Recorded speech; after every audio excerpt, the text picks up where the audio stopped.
Hello there, good morning. Welcome to AM Prime on WESN Content Capital. I'm Keaton Shaw. Thank you very much for joining me this morning. I hope you had a restful weekend, and I certainly hope all has gone well for you over the weekend, being that it's month end and of course the one just before the Christmas holiday and festivities have begun. Of course, traffic was absolutely atrocious, to say the least. Everybody's busy getting things done and preparing themselves for the busy period to come. And I was told that also exams for secondary and primary school students ended last week Friday, or at least should have ended. And this is due to be the last week of school. So things get even more busy as the students tend to be home. Does not necessarily mean less traffic given the time of the year. But nevertheless, whatever you're doing, we hope that you're safe, we hope that you're well, and it's always a pleasure that you join us on AM Prime in the mornings. But let's remind you of what is to come in this edition of the program. We're hoping to speak to Israel Khan, Senior Counsel, President of the Criminal Bar Association. He's the author of a column in defense of juries, trial by juries, making the argument of the pros of a trial by a jury versus a judge-alone trial. So we hope to have that conversation a bit later on.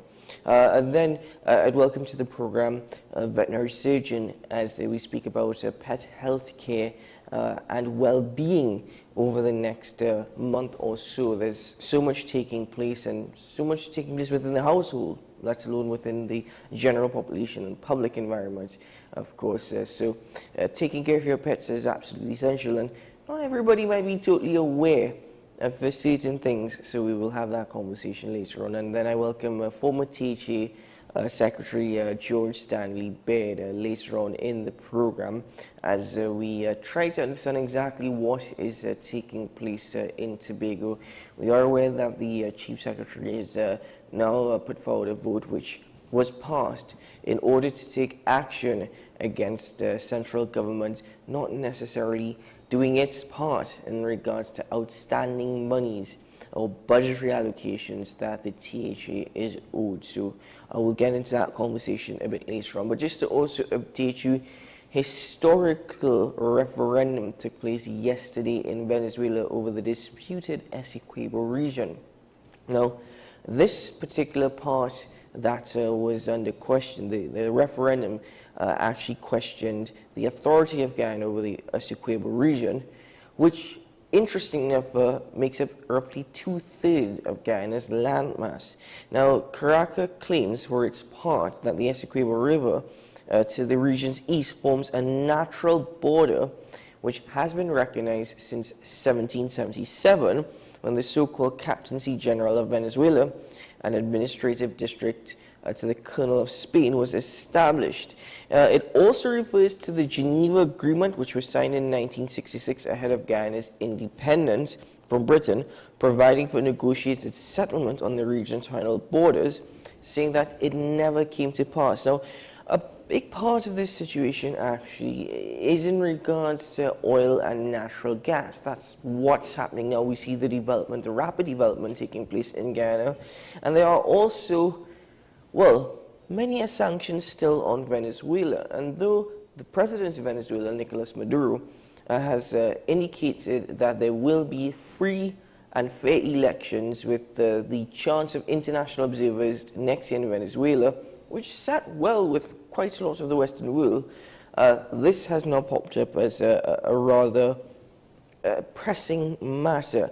Now, Venezuela yesterday posed 5 questions on a ballot paper to those who are eligible to vote. They include whether or not to reject an 1899 decision which granted Guyana that a piece of land, the Essequibo region, which Caracas says was fraudulently imposed.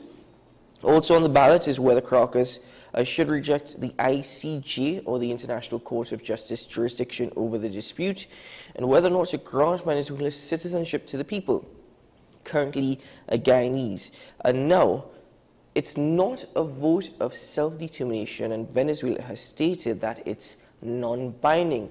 But the world sits on easy waiting to see the results of the referendum. Polls were due to be closed yesterday evening in Venezuela. However, we understand that polls were extended for at least 2 hours.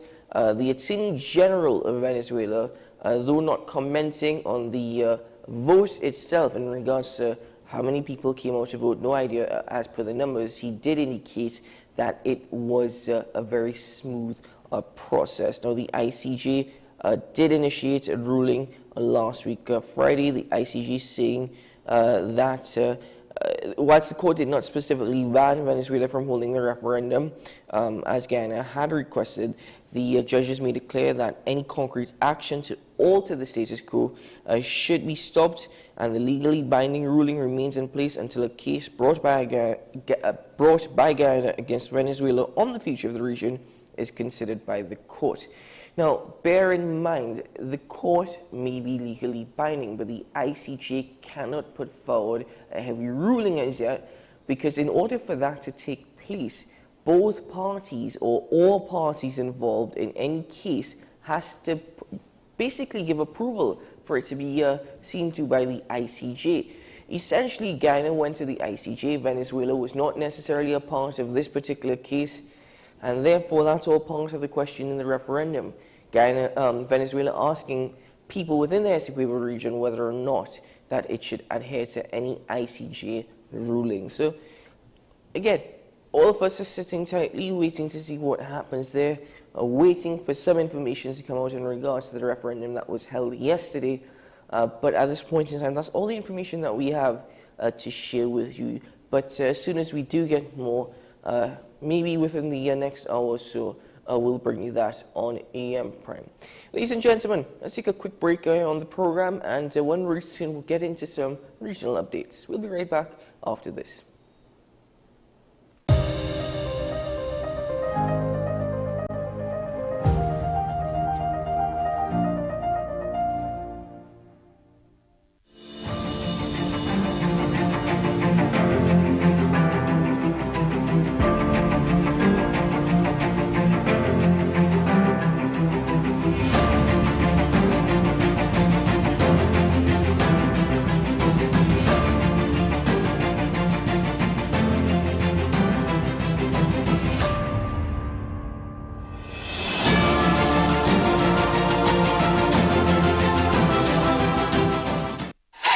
FanZone, your reliable, authentic supplier, has just gotten better. You can now visit our website www.fanzonett.com for your authentic wear and collectibles. The only place where you can use both your Visa debit and credit cards. Visit our website fanzonett.com to make your purchase today. Simon's Musical Supplies Limited. We are the specialist in new and used musical instruments, carrying top brands like Yamaha, Pearl River pianos, vinyl and Sabian cymbals, Remo and Evans drumheads and Fender guitars, just to name a few. Also a wide assortment of music books, pan and accessories. At Simon's, we service what we sell. Trust the leader. Call us now at 625-6412 or visit us at 20 Board Street, Port of Spain. Is it politics? What is it that nobody cares about sports? The kind of support that sport used to get in the past is no longer here. The thing is, taking a knee doesn't mean that that's the only thing you're doing on it. Right. Taking a knee along with other stuff. Samantha, what are you looking forward to when you return home to Trinidad and Tobago after winning the title? Thank you very much for speaking it into existence. Is it no pressure on Nicholas Ball? It makes me more motivated to work hard and to go out there and rep the white and black. Why are we sending a team to the Winter Olympics? There are a number of Trinbagonians who are in the diaspora and have grown up in winter sport. It's an opportunity that the Trinidad and Tobago Olympic Committee will not close the door on. I also believe in the players that we have. Once you can motivate the players, you can get the best out of them.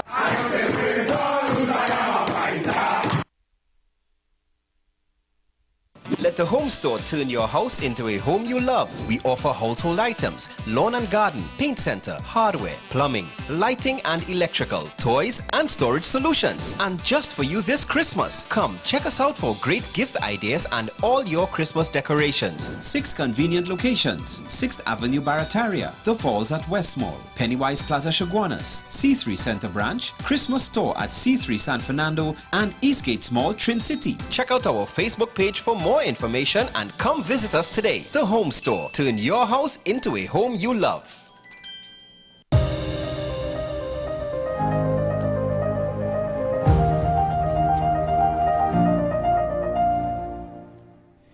Welcome back to the program, ladies and gentlemen. Let's share some regional updates with you this morning. Starting off with Grenada First, Prime Minister Dickon Mitchell has been elaborating on his recent announcement that the Grenada government is contemplating collaborating with the Kingdom of Saudi Arabia to enhance the country's healthcare services.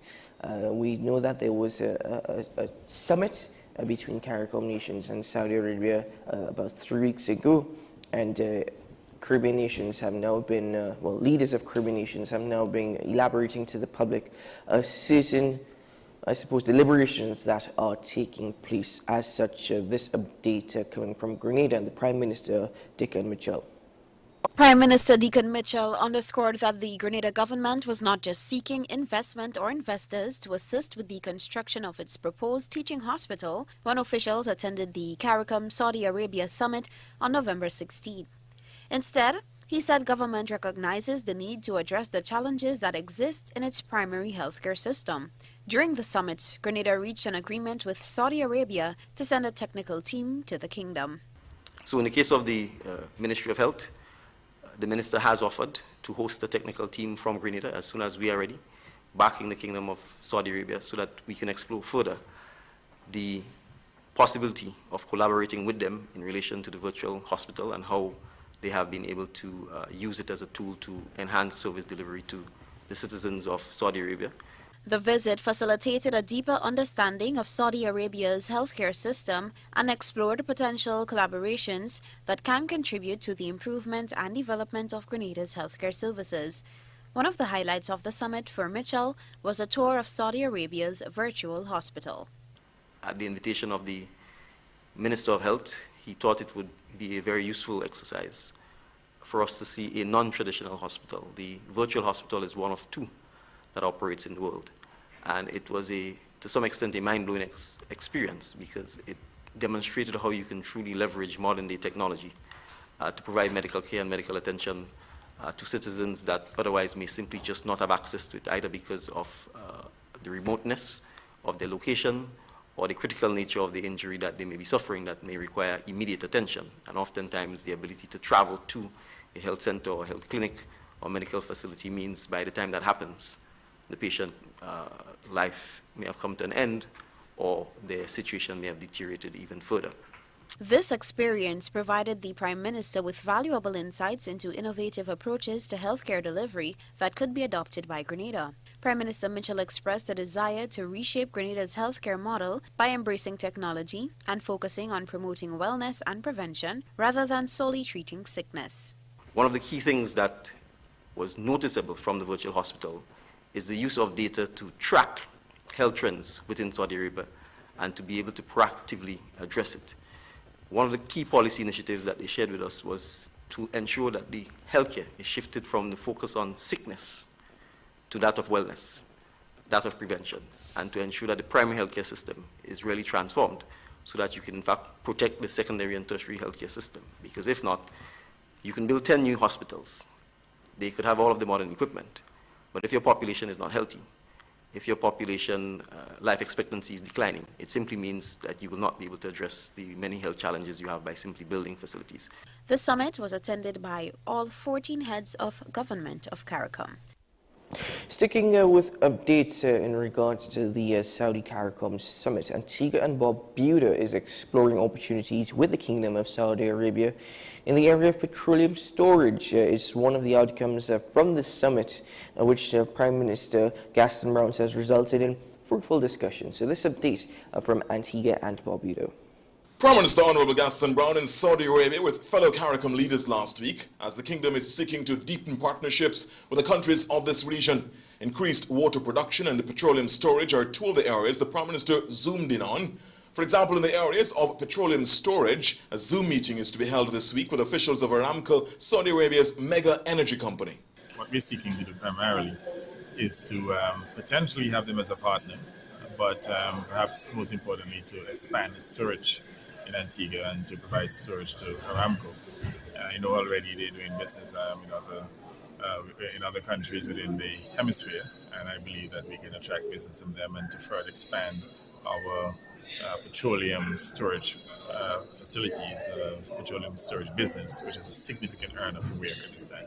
But Antigua Barbuda's tourism sector is also set to benefit from the talks in Saudi Arabia. We feel confident that emanating from this $1 billion fund that will be launched by the Saudis next year, that Antigua and Barbuda should be able to land at least one luxury resort out of that project.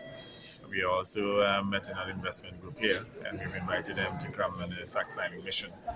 They too are looking at the possibility of building out a luxury property in Antigua and Barbuda. So prospects for Antigua is great. Already we're growing the country's economy by an average of about 8.5–9%. And as I said before, I think that trajectory will continue. And by expanding the economy, government's revenues will improve, we'll be able to take care of obligations, there'll be more employment opportunities. I think overall, what we're seeking here is a form of resilient prosperity in which we can provide good living standards to the people of Antigua and Barbuda. However, bringing the two regions closer together depends to a large extent on people-to-people exchanges and the ease of travel. This is the charter flight on which Antigua and Barbuda and several other CARICOM delegations traveled to Saudi Arabia. The Boeing 777 from Saudia, the kingdom's flag carrier, completed the flight from Barbados to Saudi Arabia in roughly 13 hours. I asked the Prime Minister about the prospects of commercial flights between the Gulf state and the countries of CARICOM. What they've indicated to us is that they'll be launching a new Saudi airline next year. And that airline will be flying internationally, and they are hoping to include the Caribbean. So we're trying to ensure that Antigua and Barbuda will be one of those stops as we seek to expand our tourism product. So possibly Saudi, Antigua, Barbados? Or they may choose to maybe have direct flights to both Antigua and Barbados. Ladies and gentlemen, last week Thursday, Barbados celebrated 57 years of independence, and patients came out in their numbers at the Usain Bolt Sports Complex, which was the venue for last week's Independence Day parade. So let's take a look at this update from Barbados. The Usain Bolt Sports Complex came alive this morning as 967 personnel from 18 units participated in the 2023 Independence Day parade.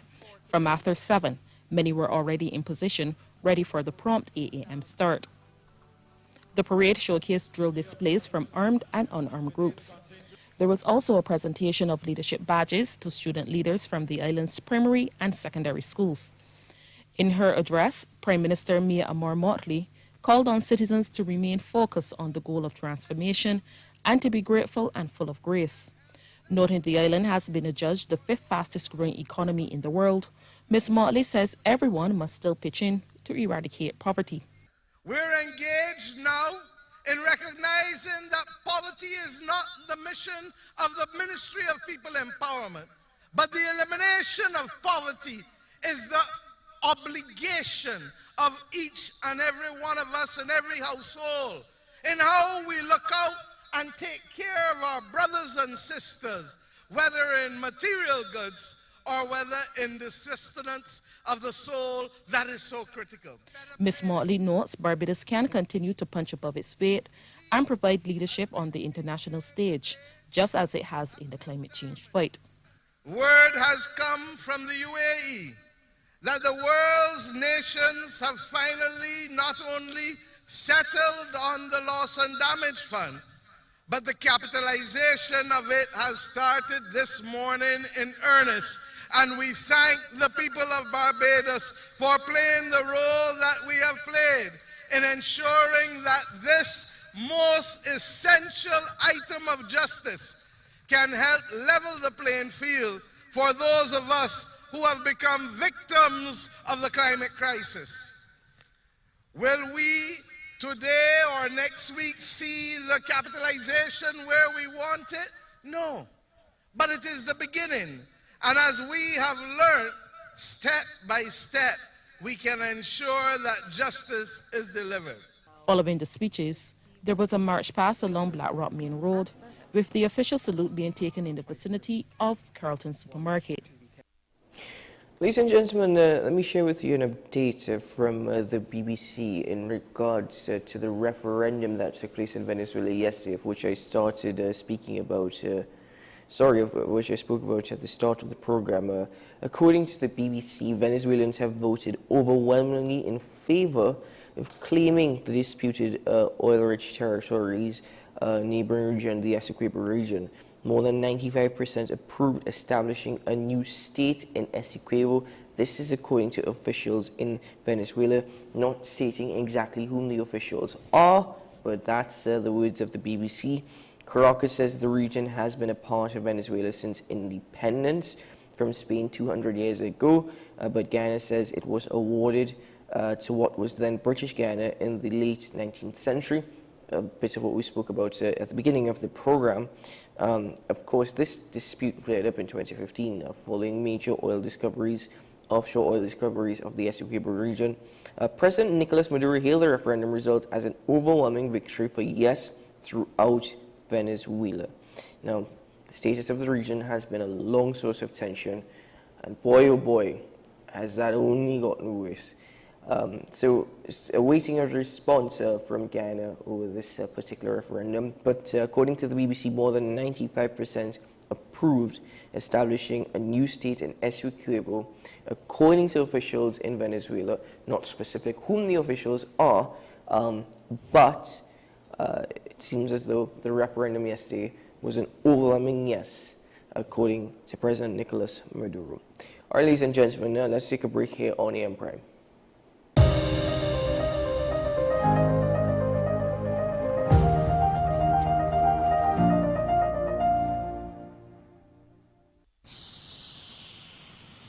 If these walls could talk, they'd cry uncle. They didn't plan to become offices or yoga studios, but they've stood by us, even when we got a little stir-crazy. For that, they deserve some thanks. They deserve Benjamin Moore.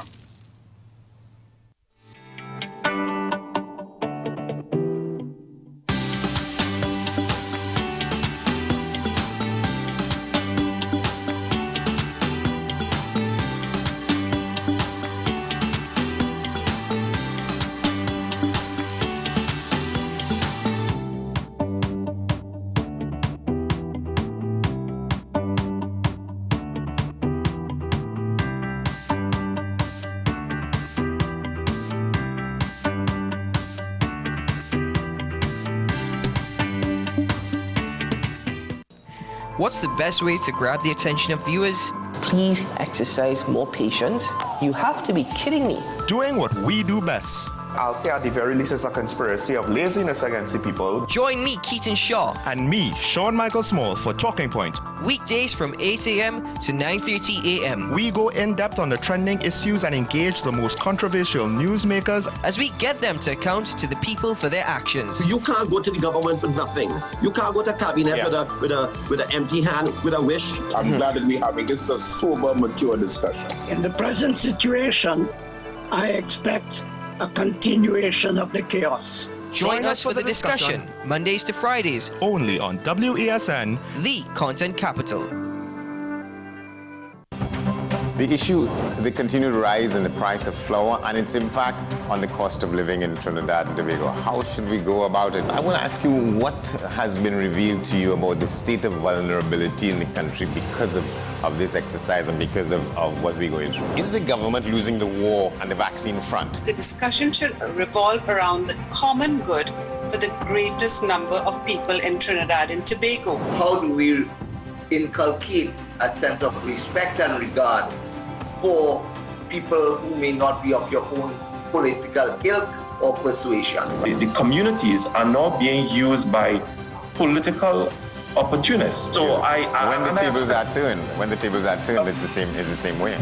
Okay, this has been 10 questions. I'm Andy Johnson, and we'll see you next time. Join me, Dr. Nalini Kokaram, on What's Up Doc, where we discuss all your burning questions concerning health. Trinidad and Tobago is among one of the highest risk group of patients that develop this form of genetic breast cancer. What I'd like to take home from a short interview like this, screening. You must screen. Because it's silent. It's silent. Yeah. And because it's silent, you don't know it's there. What's Up Doc, every Tuesday and Thursday on WESN, Content Capital. Take some time for yourself or spend some time with the family at Sandy Point Village Hotel. Enjoy our various studio and suite apartments, self-contained with their own kitchenettes and Wi-Fi. We also have our famous 100-foot swimming pool and our beachfront restaurant, The Steak and Lobster Grill. And our location in Crown Point puts us near the center of activity from the nylon pool to the local nightlife. Call us and make your reservations at 639-8533, 389-2378 or email us at sandypointvillagehotel@gmail.com. Every day, we communicate through stories.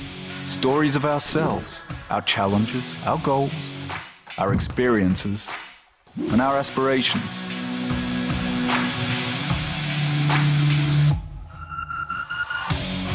Storytelling is an art that we have mastered. WESN Film Studios comprises a collaborative team of experts with extensive industry experience locally, regionally, and internationally.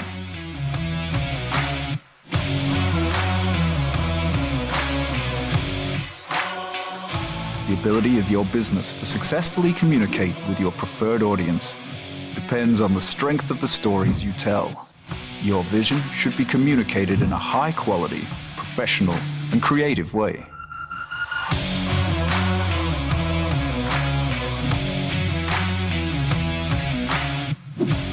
From concept to post-production, advertising to film, multi-camera productions, live events, streaming, and virtual conferencing, we are WESN Film Studio.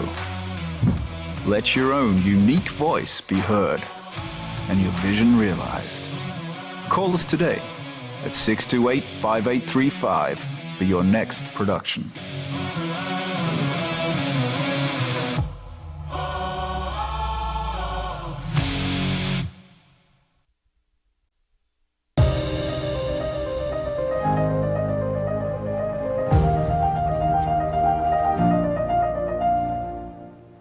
Continuing with some regional updates this morning, ladies and gentlemen, starting with Haiti. Continuing with Haiti, the President of the United Nations General Assembly, His Excellency Mr. Dennis Francis, concluded a 2-day official visit to the Republic of Haiti, where he expressed solidarity with the Haitian people and reiterated that the international community has not forgotten them at this time of crisis.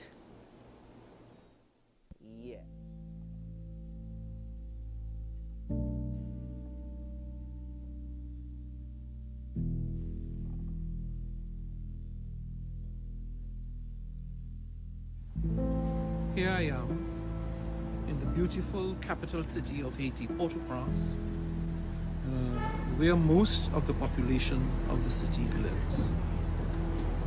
In this city, children are unable to leave their homes and go to school because of the existence of marauding illegal gangs that terrorize the society and kidnap to extort funds from those who they believe are people of means. In this city, women and girls have been terrorized and been made victims of sexual violence by these gangs. It is a way of operating.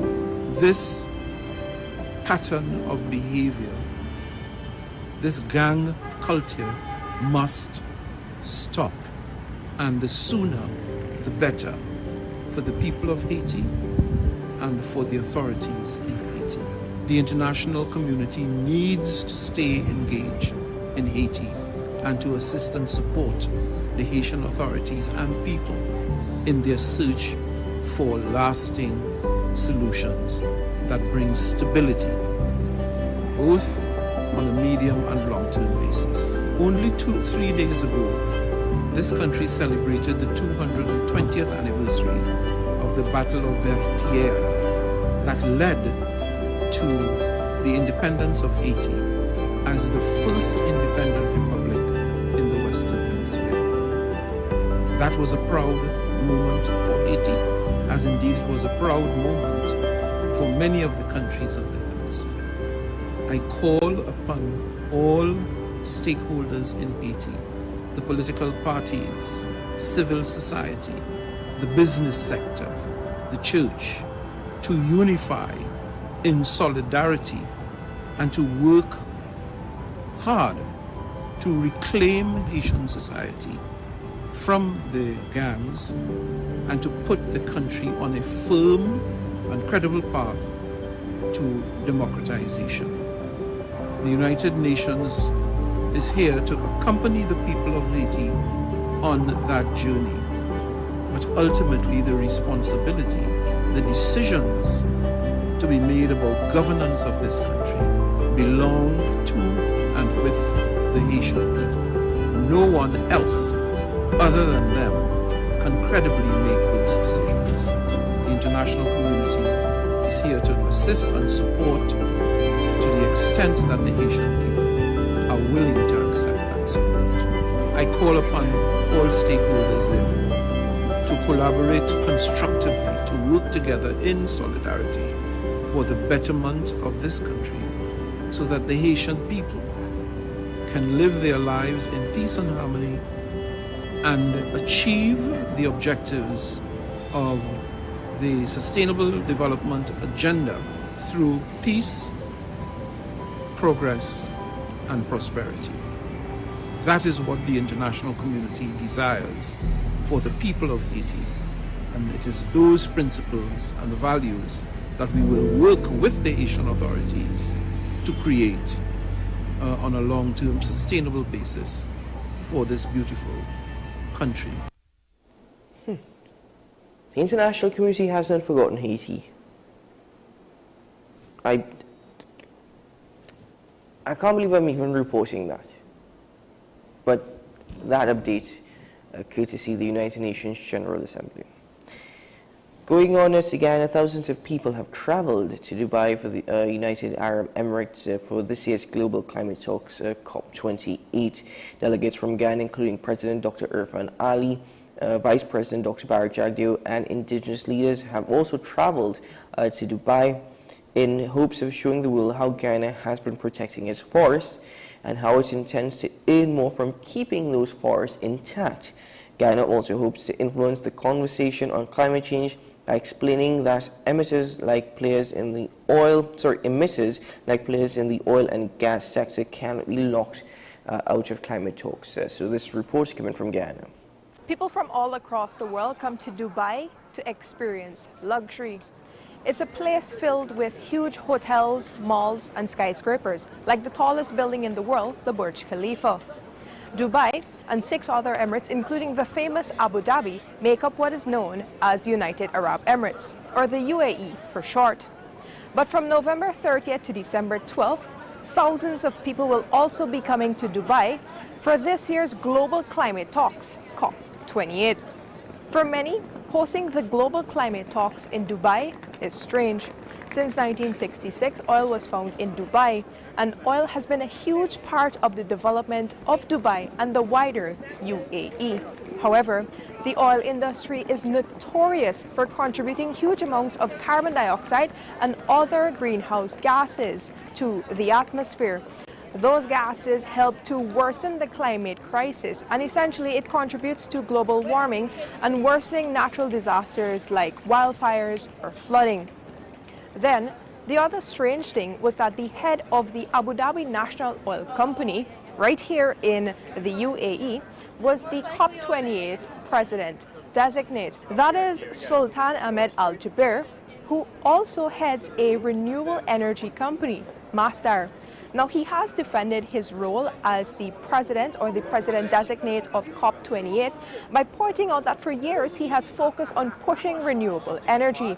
And according to him, the producers of oil and gas and fossil fuels at large should not be locked out of the conversation on climate change because, of course, they contribute to climate change and should be a crucial part of the efforts at helping to slow the climate crisis. For its part, Ghana believes that oil and gas players, be it companies or countries, should not be locked out of the conversation on climate change.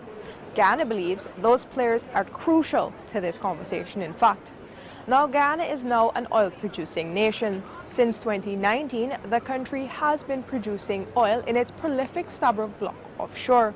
But way before then, Ghana has been protecting its vast intact forests that cover about 85% of the total landmass. That is, forests cover an area the size of England and Scotland combined. And those forests help to trap those very same emissions produced by the oil and gas industry, for example, like carbon dioxide and other greenhouse gases. So Ghana has been arguing for a very long time that it should be compensated for keeping its forests intact instead of cutting those down to advance mining or agricultural activities, for example. Ghana hopes to bring that case here at COP28 and really push for a scheme or push for its scheme to get compensation for its vast forests. Now, Ghana is doing that or pushing for that compensation through its carbon credits venture. This is part of Ghana's story. Guyana's model presents an excellent opportunity for the world to learn from and for us to develop a comprehensive strategy where we can all commit towards net zero, but not sacrificing the development of countries and development of people. And of course, for us, COP28 must take into serious consideration the forests, the role the forests play in the climate change equation, ensuring that the prominence of forests and the value of the forests is not taken for granted. Ghana's first carbon credits deal was signed in December last year with the Hess Corporation, which interestingly is one of the oil companies in the Stabroek Block offshore. Since then, the country has been able to get some amount of payments from the Hess Corporation, and it has distributed payments to more than 220 indigenous communities all across Guyana. As per Ghana's developmental plan, the Low Carbon Development Strategy, 15% of all revenues earned through the sale of carbon credits must be distributed directly to indigenous communities. We have spent it in different sectors. We've spent it on youths, education, health. We did some work in our tradition where we refurbish our benab, and we also did projects that are income generating. One of them is going to be the storage bond for feed, where we will retail feed, chicken feed, and the other is a chicken project, a broilers project. So those are two projects that will be bringing in money to our village. On Friday, Ghana is expected to talk up its LCDS and wider its forest protection plans at COP28 when President Ali addresses the high-level forum where other presidents will be talking. Later in the afternoon, President Ali will also be talking at Guyana's side event, which focuses on the Low Carbon Development Strategy, LCDS, and which demonstrates how for the past 15 years or so, Ghana has been able to push its sustainable development by sustainably managing its forests, and it hopes to continue doing so even now that it is an oil producer. All right, ladies and gentlemen, our last regional update this morning comes from St. Lucia. Prime Minister Philip J. Pearce says he remains firmly committed to continuing economic growth for St. Lucia, even in the face of escalating criticism over the current cost of living crisis impacting many citizens. Pearce defended his administration's economic policies amidst attacks by the opposition United Workers' Party that the government is mishandling inflation and failing to assist struggling households. So this update from St. Lucia. A balancing act for Prime Minister Philip J. Pearce as his economic skills are put to the test Pierre is tasked with managing St. Lucia's fiscal environment during an ongoing global cost of living crisis, all while protecting those who fall at the lower end of the financial spectrum through robust social development programs. The economy is on a footing, on a steady footing. We said we'd have expanded on the tourism industry. New investments are happening. New hotels are being built. But we have issues. You understand? So I'm saying to you that we're very pleased with where we're going, and we are looking forward to a new year with very high expectations. According to the October 2023 rating by Caribbean Information Credit Rating Services Limited, CARICRIS, quote, CARICRIS reaffirms adequate credit worthiness ratings for the government of St. Lucia, end quote. Despite the island's economic stability, the opposition United Workers' Party has criticized the government for what it says is a lack of protection for the poorest of the poor in the ongoing cost of living crisis. We are concerned about the cost of goods. We're concerned about it. But this is the same government that criticized the subsidies on flour, rice, and sugar. And the record is there.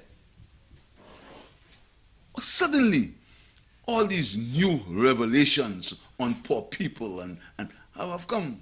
Suddenly, as if prices never went up 5 years ago. Prime Minister Philip J. Pierre continues to tout his administration as a caring one that puts people first. He points to the recently introduced 2.5% health and security levy, a buffer solution that aims to safeguard everyone during times of vulnerability and unforeseen illness. We are growing the economy, but growing the economy, you need money for social infrastructure. We have to fund it. How do you fund healthcare? Now there's great denial that there's never a levy for health insurance. How would you fund health insurance? Who would pay for it? It would come either from the NIC. How would you pay it? You know, so this hypocrisy that has been peddled in this country about funding health and funding security. No one, has the opposition said, if the health insurance wouldn't have a fee. Wouldn't there be a fee for health insurance? And who would pay the fee? Who would pay it? What we say now is everyone pays a little bit. But in the meantime, those who can't afford, we help them for our social programs. Often described as a humble leader, Pierre says he refuses to allow mistruths, innuendos, and falsehoods to continue to prevail. And I've pledged that I will remain focused on the development of the country, but I'm not going to allow that misinformation to survive as it was in the last year, where people say whatever they want. And they tell you because you're the Prime Minister, you're not going to respond. I am going to respond. The Office of the Prime Minister of St. Lucia reports that the Department of Finance forecasts a real GDP growth rate of 3.2% for 2023 and projects an even stronger 5.2% real GDP growth for 2024. Let's take a break on AM Prime, ladies and gentlemen.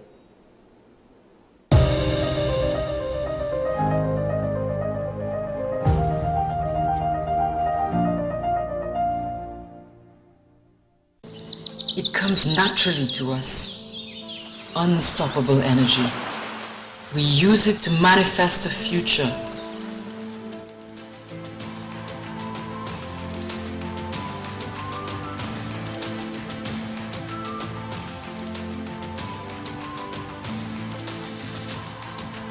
A future where energy takes new forms and is used in new ways for all of us. The new age of energy is here.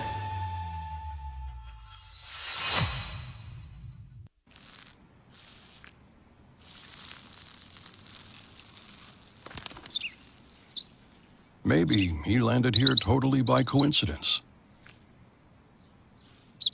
But if by chance he's admiring your fresh coat of Benjamin Moore soft sky blue, well, that's a pretty high compliment. Coming from an expert.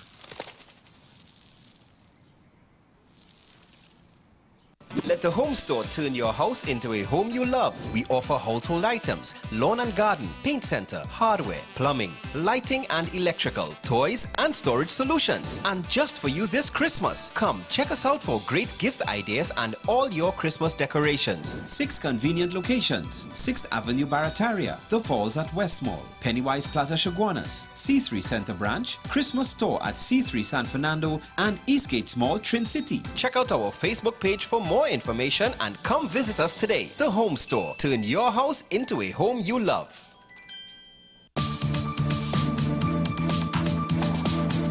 I am Rondell Donowa, attorney at law and host of Strictly Legal on WESN Content Capital. Strictly Legal is a legal program geared towards informing you, the public, of your legal rights, responsibilities, and remedies. So be viewing Thursdays 10 a.m. to 10:30 a.m. My name is Carl Media. I am the founder and the host of Ever Increasing Voice Ministries. Join me every Saturday and Sunday on WESN, this powerful station, at 9 a.m. on Saturdays, 1 p.m. and 7 p.m. nightly. Also on Sundays, I'll be on at 7 a.m., 1 p.m. and 7 p.m. at night time. When you come here, we are getting people heavenly ready. Every word, every line, every paragraph depicts a real moment in someone's life. A father, a sister, a mother, a brother. We at Newsday are dedicated to you, the people, and through independent, unwavering journalism, strive to always bring your stories to life. Because your stories are more than just words. Newsday, independent and credible. The newest book is here, Closer to the Church, the debut novel by author and former Mayor Louis Lee Singh. Available at all the Home Store branches, Barataria, West Mall, Chaguanas and C3 San Fernando. Paper-based bookshop 10 Nook Avenue, St. Anne's. WESN 30A Gattaca Street, Woodbrook. Metropolitan Bookshop, Ariapita Avenue, Woodbrook, and all RIK bookstores nationwide. Available online as paperback on Amazon.com and Kindle for e-readers. For more info, call 628-5835 or 389-6504. Also available from author Louis Lee Singh, I Used to Live in Heaven, Letters to My Granddaughters, and Local Government in Trinidad, Conspiracy Against the People.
What's the best way to grab the attention of viewers? Please exercise more patience. You have to be kidding me. Doing what we do best. I'll say at the very least it's a conspiracy of laziness against the people. Join me, Keaton Shaw. And me, Sean Michael Small, for Talking Point. Weekdays from 8 a.m. to 9:30 a.m. We go in-depth on the trending issues and engage the most controversial newsmakers as we get them to account to the people for their actions. You can't go to the government with nothing. You can't go to cabinet with an empty hand, with a wish. I'm glad that we're having this a sober, mature discussion. In the present situation, I expect a continuation of the chaos. Join us for the discussion, Mondays to Fridays, only on WESN, the Content Capital. The issue, the continued rise in the price of flour and its impact on the cost of living in Trinidad and Tobago. How should we go about it? I want to ask you what has been revealed to you about the state of vulnerability in the country because of this exercise and because of what we're going through. Is the government losing the war on the vaccine front? The discussion should revolve around the common good for the greatest number of people in Trinidad and Tobago. How do we inculcate a sense of respect and regard for people who may not be of your own political ilk or persuasion? The communities are now being used by political opportunists. So when the tables are turned, it's the same way. Okay, this has been 10 questions. I'm Andy Johnson, and we'll see you next time. Join me, Dr. Nalini Kokram, on What's Up Doc, where we discuss all your burning questions concerning health. Trinidad and Tobago is among one of the highest risk group of patients that develop this form of genetic breast cancer. What I'd like to take home from a short interview like this, screening. You must screen. Because it's silent. It's silent. Yeah. And because it's silent, you don't know it's there. What's Up Doc, every Tuesday and Thursday on WESN, Content Capital. Take some time for yourself or spend some time with the family at Sandy Point Village Hotel. Enjoy our various studio and suite apartments, self-contained with their own kitchenettes and Wi-Fi. We also have our famous 100-foot swimming pool and our beachfront restaurant, The Steak and Lobster Grill. And our location in Crown Point puts us near the center of activity from the nylon pool to the local nightlife. Call us and make your reservations at 639-8533, 389-2378 or email us at sandypointvillagehotel@gmail.com. Every day, we communicate through stories. Stories of ourselves, our challenges, our goals, our experiences, and our aspirations.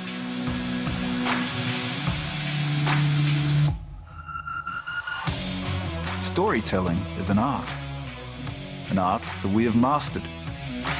WESN Film Studios comprises a collaborative team of experts with extensive industry experience locally, regionally, and internationally.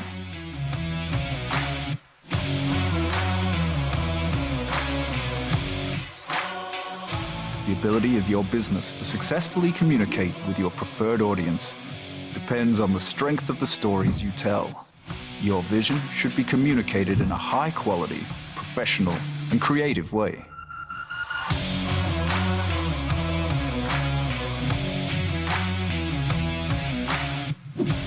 From concept to post-production, advertising to film, multi-camera productions, live events, streaming, and virtual conferencing, we are WESN Film Studio. Let your own unique voice be heard and your vision realized. Call us today at 628-5835 for your next production.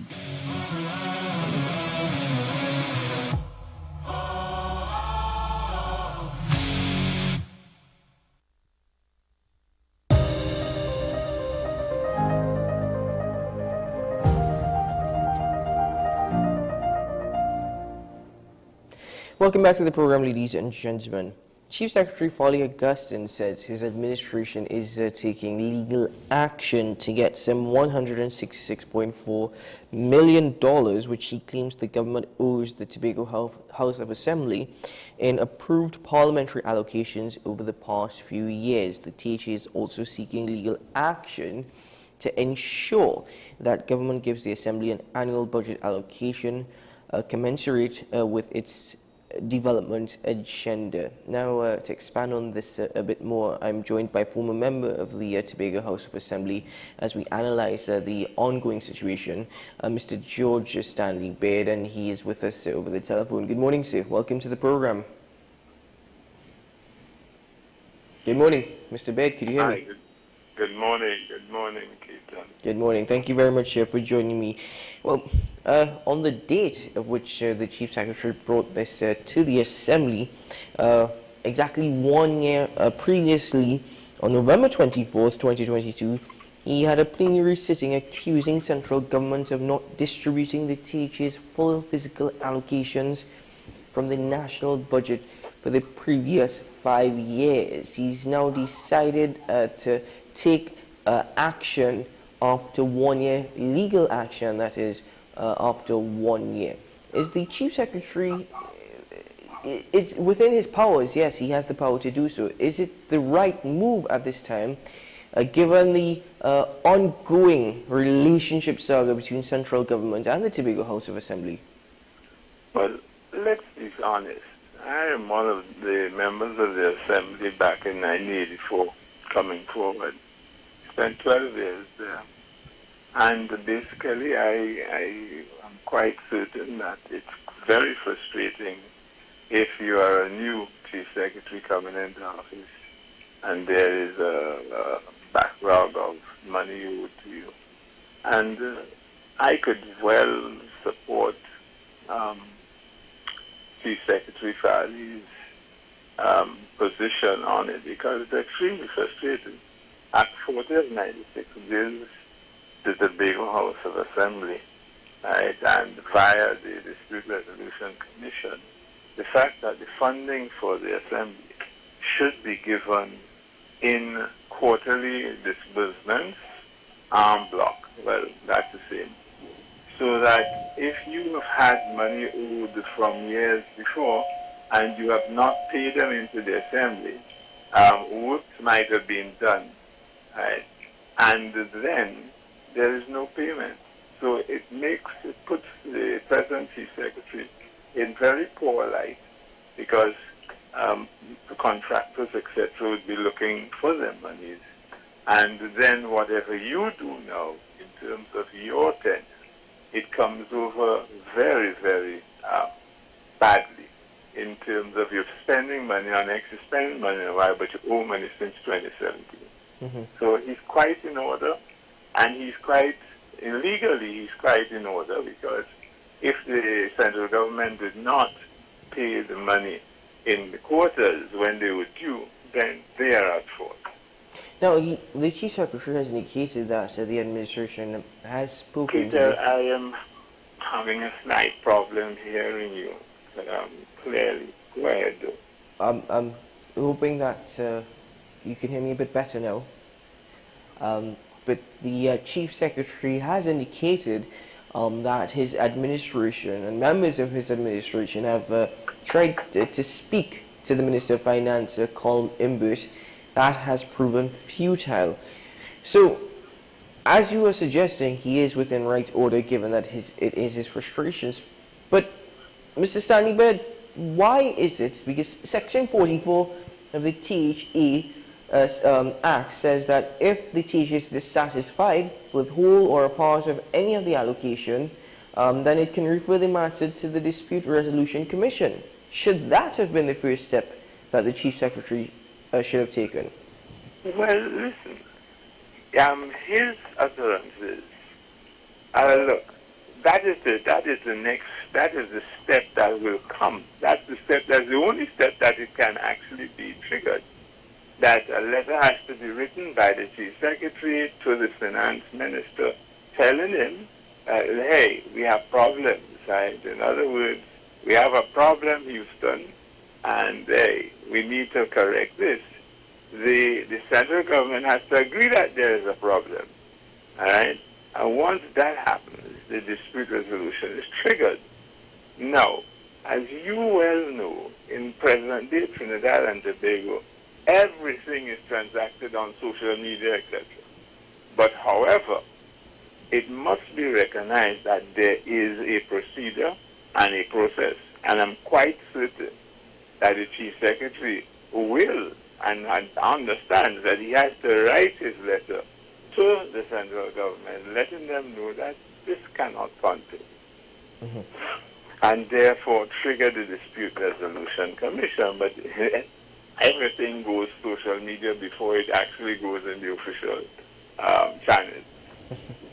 There's no indication as yet that he actually has written to the Dispute Resolution Commission. I mean, I am not aware of that. But let's face it, the law is the law. right? And it's not there for one, it's there for everyone. And if he has to actually, well, not if, he has to actually go the way of letter to central government. And that's no ifs or buts. Mr. George Stanley Bird, in your opinion, does a dispute resolution commission even make any sense? According to the Chief Secretary, you broke up there. If it's in your opinion, does a dispute resolution commission, at least in the context of the discussions over the THA's finances, make any sense? Oh, yes, it does. Go back to 1980, come forward to 2000, and you would see the kinds of things we had to do as members of the Assembly to get things done in Tobago. It was, look, we're giving you this because this is what the kitty has. And we are trying to plan a program to move forward, but without a predictable share of what you have. So it is total chaos to try to do that. So definitely, the Dispute Resolution Commission is the only tool I think the THA has outside of, okay, sitting down, going to meetings, up and down a staircase, asking for money. And this is something that, you know, for us who would have served in the early, to see that we now 2023, and this sort of game playing continues, the people at Tobago are fed up. I could tell you I am in my 70s and I am damn fed up with what is going on between these two islands. And greater autonomy is something that E.N.R. Robinson, I was about 18 years when he formed the DAC. And it was a sound thinking. And the thing about it, the history of these two islands need to be told. They are not. And we're playing games with each other. Right? And social media has made it worse. Because if I say, it comes on social media. Right? If they say, it comes on social media. And it's the people in the middle. This arrangement is not about party or nonsense. This is about the people of Tobago. And hey, let me tell you this. I am as more Caribbean man as anybody. And whether or not I sing the national anthem, etc., I am a Caribbean person. I have the right to benefit from my Caribbeanness, from my Trinidad and Tobago-ness, and from my Tobago-ness. And we cannot continue this narrow-minded game playing of party politics. I look at Trinidad and Tobago today. I look at Trinidad. I look at the politics of Trinidad. It's the PNM and the UNC. And worse yet, that is on racial divide. So long ago when I was a youngster, we used to have 3 voices for Trinidad and Tobago. Black Trinidad, Indo-Trinidad, and the Tobagonian. This union has removed the voice from the Tobagonian in his own state.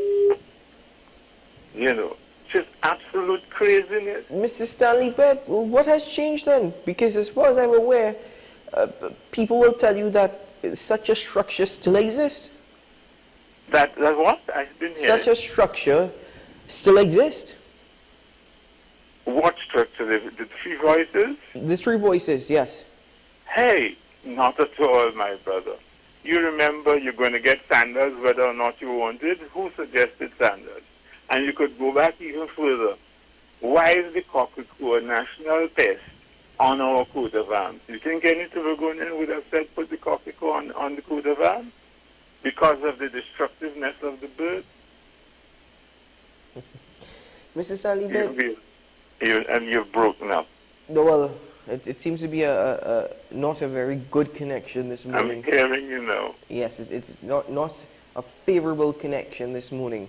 But going back to my question about the Dispute Resolution Commission, you said it makes sense.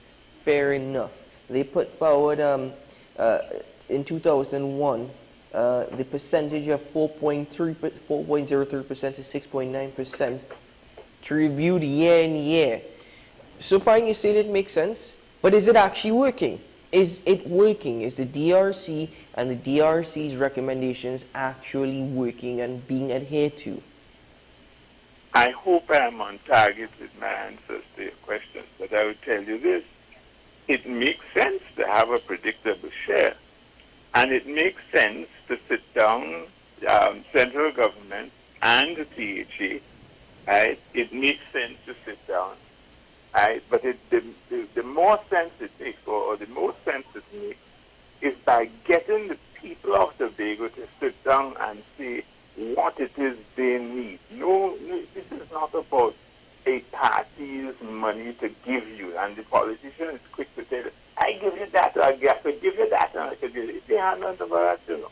The people have to sit down, because I have seen what I could call wastage and inappropriate usage of public funds to put facilities. I looked at one I was coming from the East last week. I see a community center that has been locked up. You could say locked up, right, for 29 or 28 days of a month, and maybe open for 2, being added on to. And you have situations where schools, where you have slow learners, you have community centers, you have the old people who should be in an exercise program, keep fit program in the community centers at some portion of the day, to stop CDAP having to put out drugs and hand out drugs by the tons. You know, this is how you utilize, this is how you provide services for your people. Don't have the community centers all over this country locked up. You have kids who train physical education for CXC. They should be the ones who actually you train to do keep fit programs in the community centers morning and evening. Where is our thinking? Where are the people in the politics? And they're not there. Everything is about contractor getting this and con. Heck of a set of money to put buildings up and not in the interest of the people. Mr. Ben, what about the THA's ability to borrow money for its own use? Didn't hear that question. The THA's ability to borrow money for its own use without seeking help from central government. That again is something else. You have in the THA, and this is why greater autonomy is required. You have a central government, politicians, and the majority. Let's go. The percentage is not correct, but you have a central government able to borrow money for Trinidad and Tobago. You do not have a policy that says the THA can actually borrow X amount of dollars without to do projects in Tobago. Then to add insult to injury, you allocate a certain amount of funds to the THA each year, and then you allocate another set of funds to the central government ministries. Unfair. Unfair. And then you tell it that in order to borrow, you have to come. I don't mind it, you know, and you're there, I don't mind it. Yes, it is Trinidad and Tobago, and yes, the money has to be repaid. But what happens when the central government just borrows money, and we have the projects all over Trinidad and Tobago that have been, monies have been borrowed to implement them, and they stall and they flop, and it's the citizens of Trinidad and the Tobago citizens who have to pay back to those stories. And let me tell you, they're going to make it. I have no fears of saying it. The Trinidad politician does not have in his or her mind the business of the people of Tobago in good stead. And that is where the will is not there, because it's only 70,000 all in Tobago, is 1.45 million in Trinidad. No, you can't run a country that is 2 islands like that. Look at the present situation. The Cabo Star is making what? It's coming to Tobago on 8 trips for the month of December. Why? You have problems with your berths in Trinidad and where the Cabo Star parks are. Look at who gets the dirty end of the stick. The Tobagonian. This is Christmas time. As a little fellow, age 9 and 10, they used to have about 5 vessels serving the Port of Spain to Tobago run when it was open seas. Now you have the government shipping service. We have to be tied to a schedule. Don't know when your cargo coming. People ship things from overseas. They have to land in Port of Spain and then be transshipped. Something is wrong. You cannot run a country such as ours with this kind of one way in, one way out kind of story. Hey, you talk about tourism Tobago, right?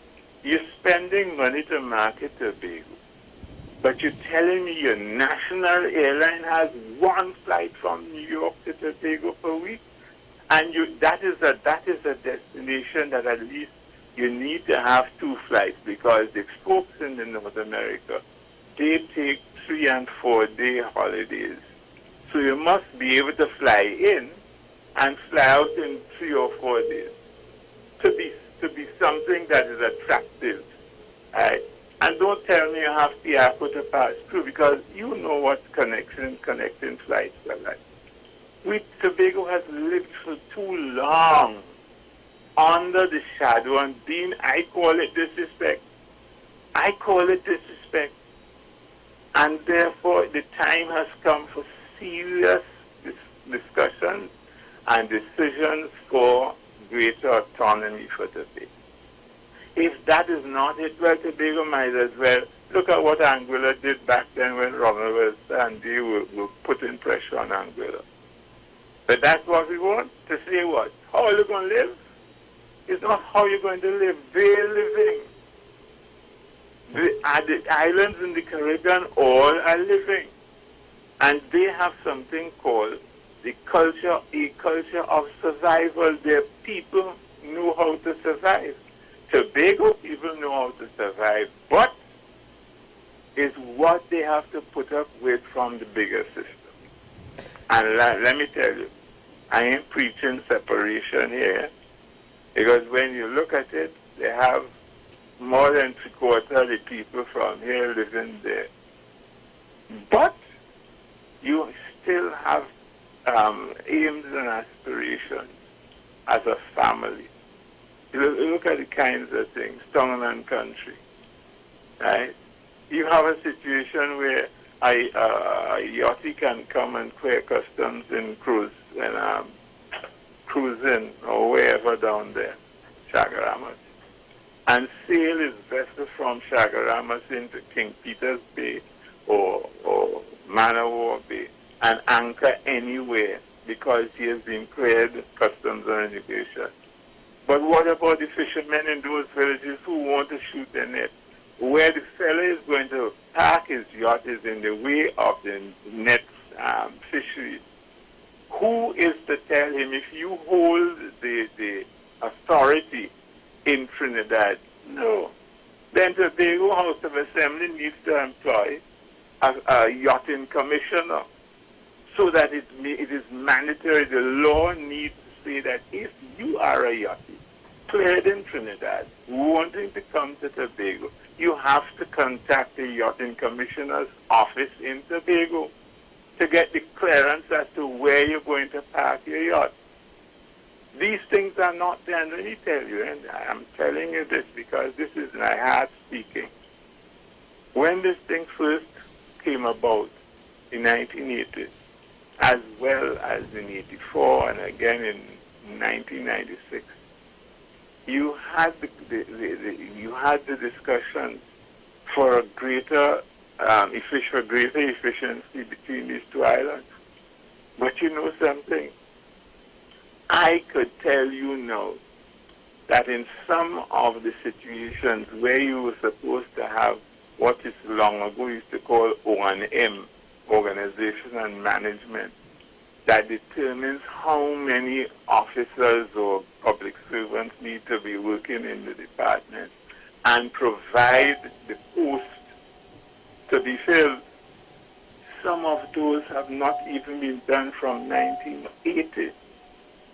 Posts that should have been given over to Tobago have not yet been given over. So you still have to go and get the Trinidad office.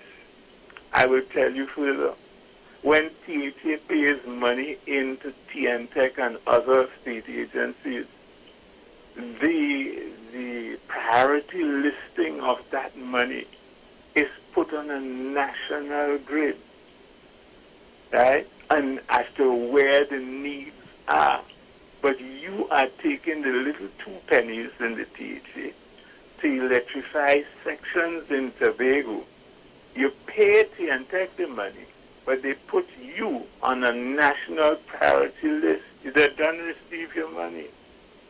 My brother, listener, man, I'm saying to Trinidad and Tobago, and I've said it more than once, the problem we made in 1962 is not trying to create a Trinbagonian as people talk it. No. What should have been done back in 1962 is recognizing each of the components, and if you want racial as well as the 2 islands, giving them taking their history, culture, and giving them credit for the building of Trinidad and Tobago. Not say no longer Mother Africa, no longer Mother India kind of story, foolishness, because you took away Tobago's voice in it. And for years we've been talking. You're lucky basically you've had after Robinson Hotel Charles, and then it is now Farley Augustine that is making the Tobago armed voice. And I would tell you this, how unfair I feel. Back in I think it was 97, 98, right? UNESCO gave funding for Radio Togo and Radio Tobago. That's before the 92.7 came on board. When I was the Secretary for Information, applied to get a license for the establishment of radio and public broadcasting radio and television for Tobago, the Telecommunications Authority refused to give the House of Assembly a license for radio and or television. Why? The central government of the day turned around and said the Charles administration is using it for propaganda purposes. Mr. Nobody Bed, asked. my sincerest apologies. I'm going to have to interject because we've run out of time. But I appreciate the examples that you're using, and you've made some very profound statements this morning. But thank you very much. I'm so sorry to have to interject. No problem, my brother. Yeah. So, but it's unfair, and this has gone on for too long, too long. I am heading to the grave. Many people like ourselves did, and Jeff Davidson has passed, Carl I. Dick has passed, Kenneth Murray, right, George Archer, and Mrs. Devine. All of these persons worked in the beginning, and they've gone. And let me tell you, Assembly is yet, or the central government is yet to look at it with the Salary Review Commission to give benefits for our service to our country. It is a shame, total shame. Mr. Bed, thank you very much for your time this morning, sir. You have a good day and safe, and Trinidad and Tobago be safe. You too, sir. Former member of the Tobago House of Assembly, Mr. George Stanley Bed, joining me on AM Prime this morning. Ladies and gentlemen, that's it. Wishing you a good day ahead, a productive day ahead, and hopefully we can expand on these discussions in time to come. Take care, ladies and gentlemen. Bye-bye.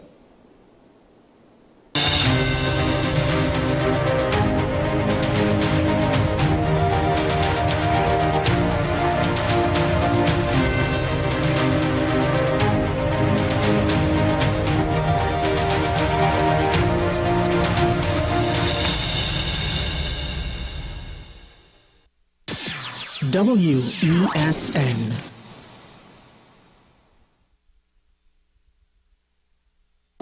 I'm Sean Michael Small, and we are WESN, the content capital.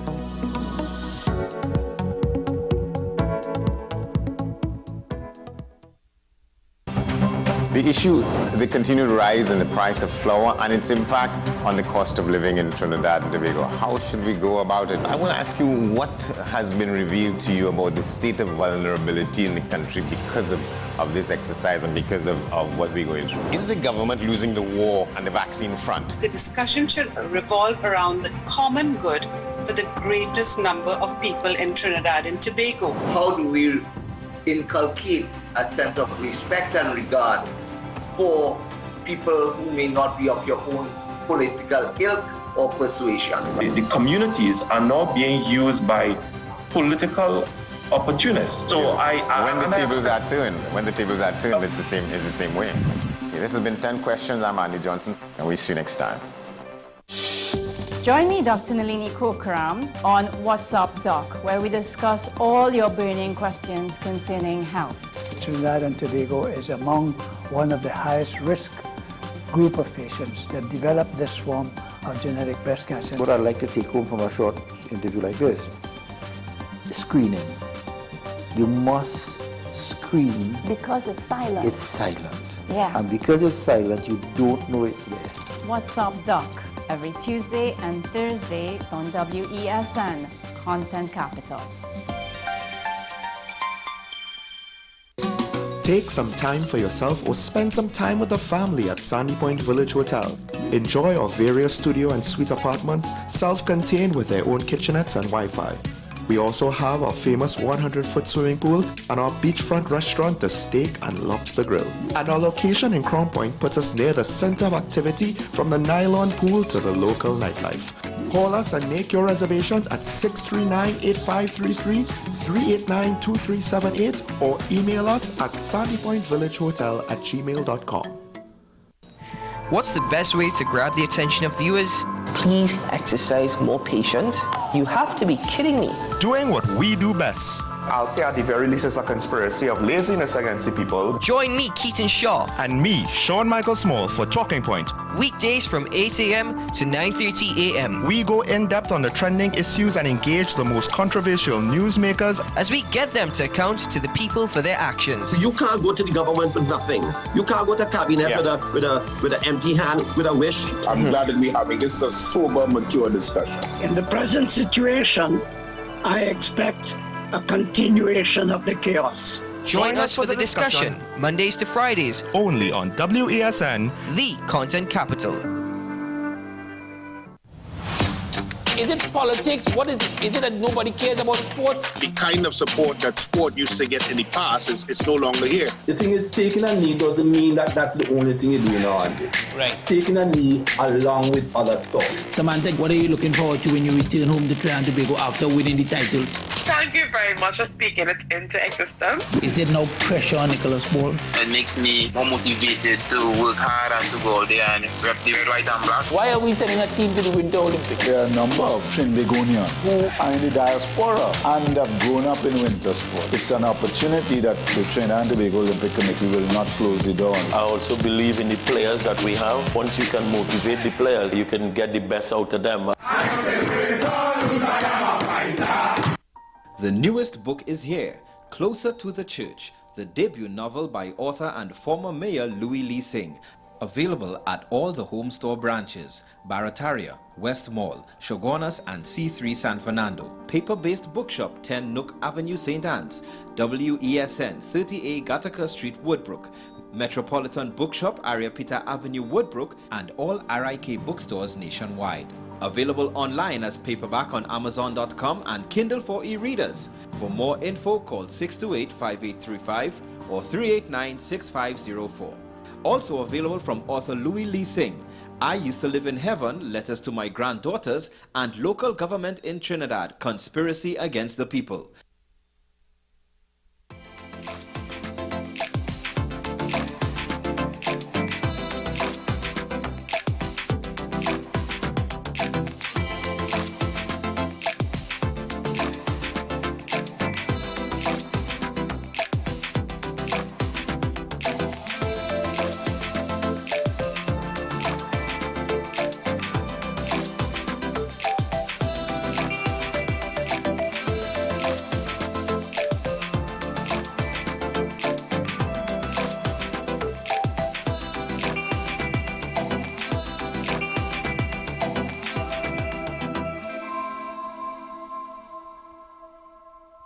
And took over the German market.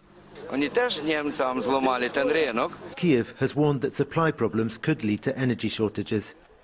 Many, like Yuri Ostrovsky, suspect a deliberate attempt to weaken Ukraine and its war effort. I think Russia's playing a role in this, and that people are being paid to do this blockade because they're checking everything we're carrying. An allegation strenuously denied by the Polish farmers who've joined forces with the protesting truckers. Our farming sector is collapsing, and the same is happening to the transport sector. No one is paying us to be here, not Putin or any organization. We're just simple farmers. Ukrainian grain arriving in Poland has destabilized our market. If no agreement is reached before the end of the year, the Poles plan to extend the blockade as far as February. Turning now to news here in France, the country's interior minister has said there was a failure of psychiatric care after a man stabbed a German tourist to death near the Eiffel Tower over the weekend. The attacker was suffering from mental health problems, but had also been under surveillance for suspected Islamist radicalisation, and the investigation has been handed over to anti-terrorist prosecutors. The Anti-Terrorism Prosecutor's Office has taken over the case. This decision was motivated by the nature of the events, but also because the perpetrator was already sentenced on terrorism-related charges in the past. At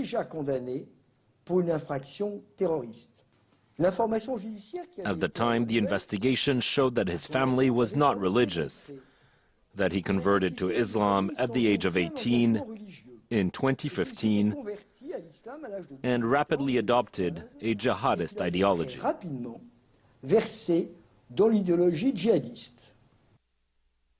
Now, the former US Vice President and climate campaigner Al Gore has described the UAE's role at the COP Climate Summit as an abuse of public trust. The UAE is hosting events this year, but its president is also the head of the country's national oil company. Now, covering events for us this week at COP is reporter Chloe Dumas, and she has more on what's ahead today. So today the talks will be focused on finance and trade systems. This is a crucial element at all climate conferences. And essentially, the dilemma is always the same. How do we get rich countries to support poorer ones as they face the dire consequences of global warming? Now, the encouraging thing this year at COP28 in Dubai is that since the beginning of the talks on Friday, several countries and private donors have already committed large financial contributions through multilateral funds like the Green Climate Fund or the Loss and Damage Fund, which has already gathered more than $650 million US dollars. So in a way, this is good news, but we are still very, very far from the amounts needed to truly tackle the issue. According to industry experts, inaction on climate change could cost the global economy over $170 trillion by 2070. Now, the tricky part today will will really be funding mechanisms, because we've had these big announcements. The question is, once the money is pledged, how do we actually deploy it? And one of the big concerns that we're hearing here from the participants, especially from developing countries, is how much of it is going to be grants and how much of it is going to be loans that will eventually increase developing countries' debt burden. Now, the United Kingdom is in the grips of a cold snap. Heavy snow in northern England forced some motorists to spend the night in their cars and knocked out power to more than 2,500 homes on Sunday. One woman in the Lake District said so much snow had fallen, it was like walking through the Alps. Well, that snowfall hasn't just impacted the UK, but Germany as well. Many flights out of Munich airport were grounded on Sunday. And we'll leave you with that. Thanks for watching this programme, and do stay with us.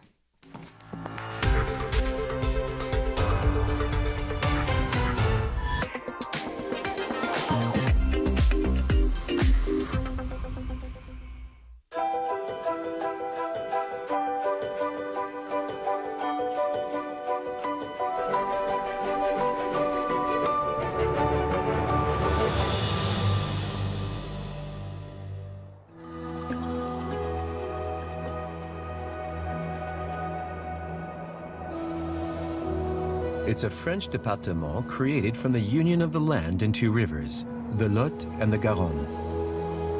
It's therefore not surprising that some of the most beautiful gardens in France can be found here.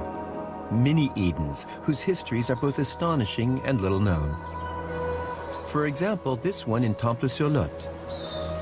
These trees, this water, and this Japanese bridge. The scenery is reminiscent of a famous series of paintings, Claude Monet's Amplia. Indeed, it was these gardens, belonging to this nursery owner, that provided the painter's initial inspiration. And it was here that colored water lilies were cultivated for the first time in Europe in the 19th century. These ponds were created here in La Tour-Marliac in 1870, and this was the original nursery. All these ponds were needed so that water lilies could proliferate as quickly as possible, and a whole range of colored ones could be grown. Robert Sheldon, the present owner of the site, tends 13 varieties of water lilies. They were created here in Temple-sur-Lot and have been sold around the world since the turn of the 20th century. If you go to China, Germany, Japan, or the US, water lilies are called by their French names. Everyone knows that tulips are from the Netherlands, but not many people realize that water lilies are, in fact, French, specifically from the Lot-et-Garonne. This is where Claude Monet fell in love with water lilies. He bought them in their hundreds for his residence in Giverny in Normandy. This is the invoice for Claude Monet. You can see that he made his first order at La Tour-Marliac in 1894. He ordered a large amount of aquatic plants because he'd just created his water garden in Giverny, so it meant there was nothing in it at the time. 30 or so miles further south, in Nérac, another garden of the Lot-et-Garonne has an astonishing, almost legendary history. It was along these paths that a passionate love affair sprang up between a certain Fleurette and Henri de Navarre, the future Henri IV. Supposedly, he agreed to meet her in this park, in these grounds, one evening after a court ball in the chateau. But unfortunately, with all the music, the dancing and the wine, he forgot poor Fleurette, who, in despair, threw herself into the river Baise and drowned. Fleurette was young, wasn't she? Yes, she was young. She was 16 and Henri was 19. They were young lovers. Whose love affair only lasted a day. That's right. It only lasted a day, but the legend lives on forever.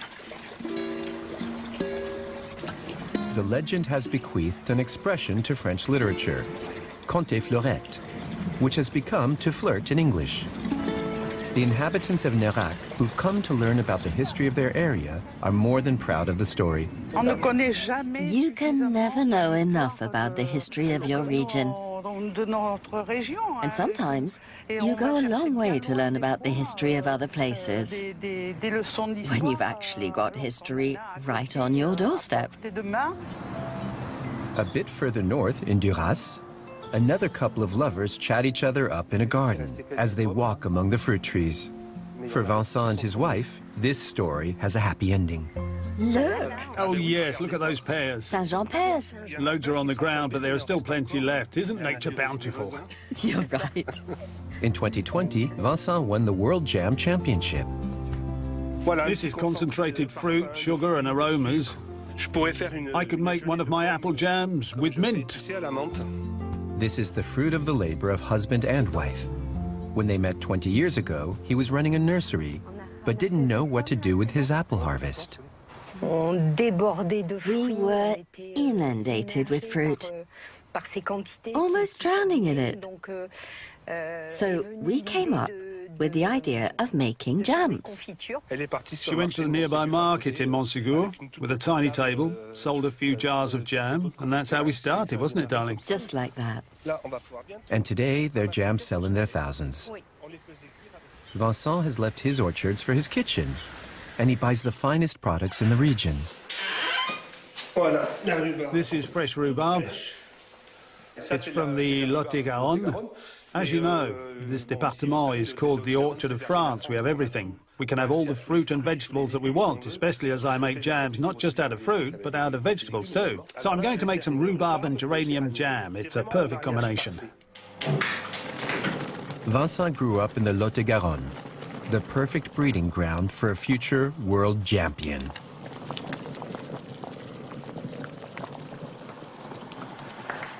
If you're lucky enough to be born in this part of the world, you get to know all the right tastes. You don't get caught out. But what helped me to succeed and win the World Championships is because I make unique jams with exceptional fruit. Today, Vincent's jars are served at the finest hotels and restaurants. He has 80 different jams on offer, with a palette of colors, as rich as those of the gardens of the Lot-et-Garonne.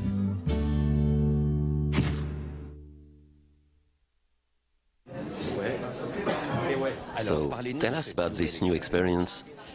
Well, it's my first time taking part in a catwalk show. I love Victor Wencinto. I love the label, and the designers started out at the same time as me.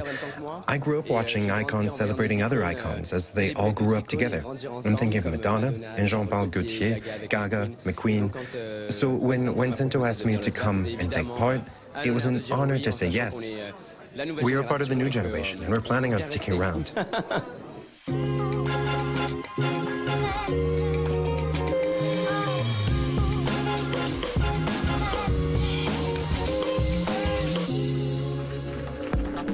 Victor Wencinto studied fashion in Paris before going on to work with Jean-Paul Gaultier. He later went on to found his own exuberant label. And for his summer 2024 ready-to-wear show, he's getting a little help from his friends.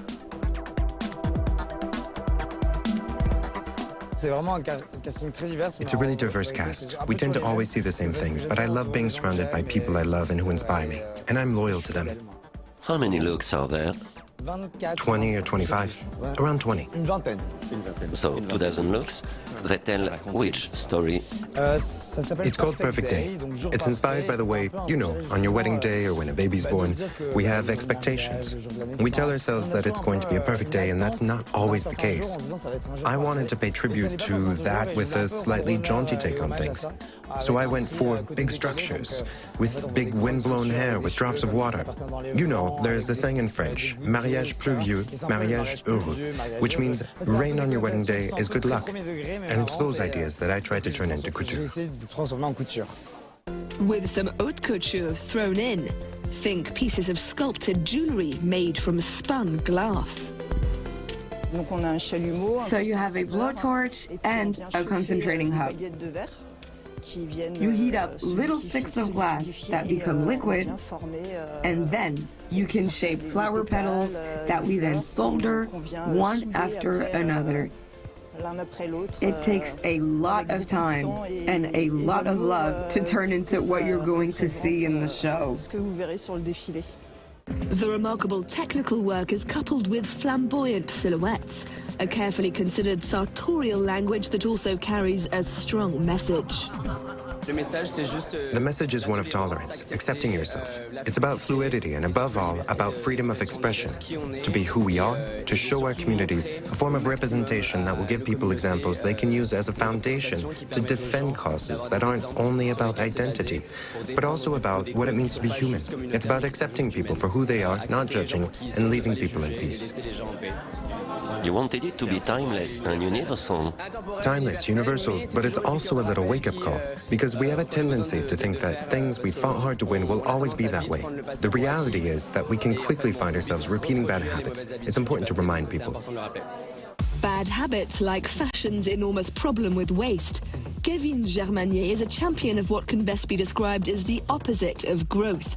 He loves buying cut-price fabrics from Nona Source, a sales platform for unused textile stock set up by luxury goods group LVMH. There's a lot of new stuff. We worked with tulle from Nona Source, so we're upcycling. All the feathers are new, but we really worked with feather waste, like with those little pom-poms you saw. That's not usually something you see. Feather workers don't ever use that bit because it's seen as waste. I've got 11 new prints, including some prints I've done onto sequins. What else? I don't even remember. There's some knitting by moms, grandmas, that we've used in our accessories, tops that were featured in Amplia in Paris. We really put an emphasis on accessories. Lots of new stuff, because I'm also very keen to show that Germanier isn't just a one-shot wonder. We're here to stay. Alain Paul has always expressed himself boldly, first as a dancer with La Horde, the collective that heads up the Marseille National Ballet, then as a stylist with the Vazalia brothers at their label Vêtements. And most recently, alongside his husband, he was able to launch his own label with a backdrop no less impressive than Paris's Théâtre du Châtelet. Here's my husband. He's also part of the label. And you both work on it together. We work together. Alain is the designer, so he works on the label's aesthetic. And this is your first collection? It's my first collection. It's extremely structural. Very. We play with the rules. I wanted to accentuate the beauty of the discipline, that rigor that I grew up with. The entire first part of the show respects the traditional codes of tailoring and the pencil skirt.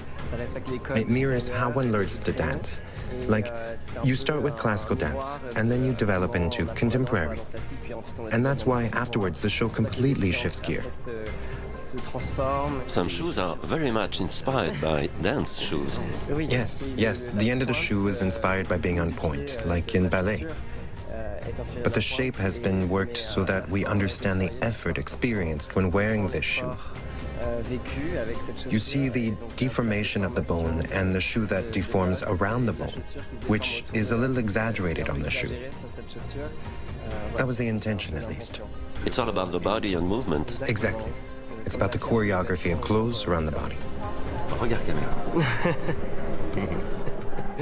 Vincenzo Germanier and Alain Paul, three new generation designers determined to seize the zeitgeist in style. I'm Gulliver Cragg, France 24's correspondent in Kiev. I'm forever crisscrossing Ukraine, Poland and other countries in the region to keep you up to date with all the news from Central and Eastern Europe. Join me on Live from Paris and in all France 24's news and magazine programs. Gulliver Cragg, one of the 200 France 24 correspondents around the world.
I'm Annette Young, the host of the 51%, a show about women reshaping our world. Join us each week as we talk to and report on those working to boost gender equity. You can catch the show on France 24 and France24.com. WESN.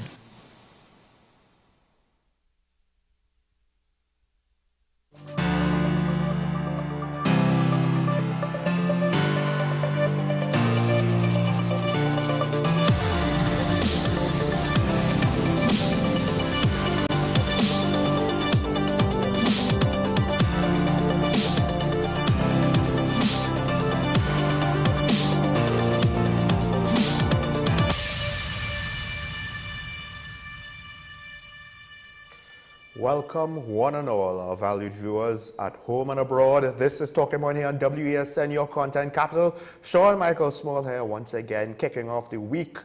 As well as you could say, I know December the 1st was last week, Friday, but I guess you could say, you know, now we're into the thick of it as the Christmas season is rapidly approaching.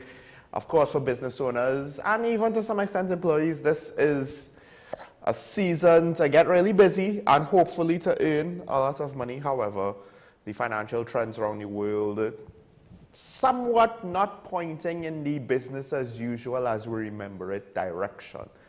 And it only is left to be seen to what extent that will impact not just our standard of living, but also a whole host of other things like crime, etc., etc. And of course, lost opportunities now means harder times down the road. So it's something to keep note of, and maybe at some point in time we'll get into that topic here on Talking Point. However, now, before I go any further, let me just say that we won't be having our TTPS Media Ambassador today.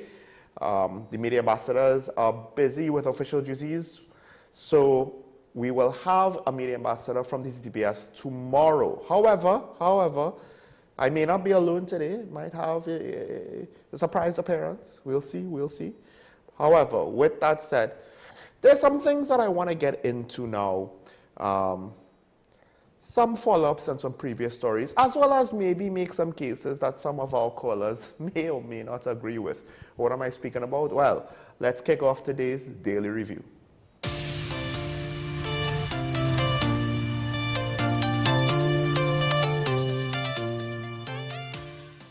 And of course, last week, the Commission of Inquiry into the Parrot tragedy came up as news because it was, I guess you could say, given to the president, presented to the president. Now, a former Occupational Safety and Health Inspector, Safraz Ali, is calling for the report to be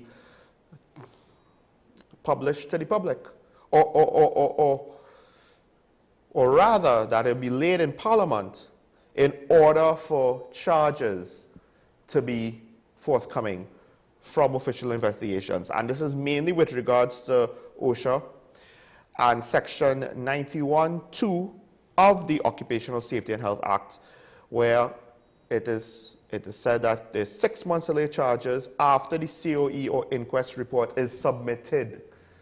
Just based off of that language, it can be interpreted that, well, there's a 6-month window starting from November the 30th.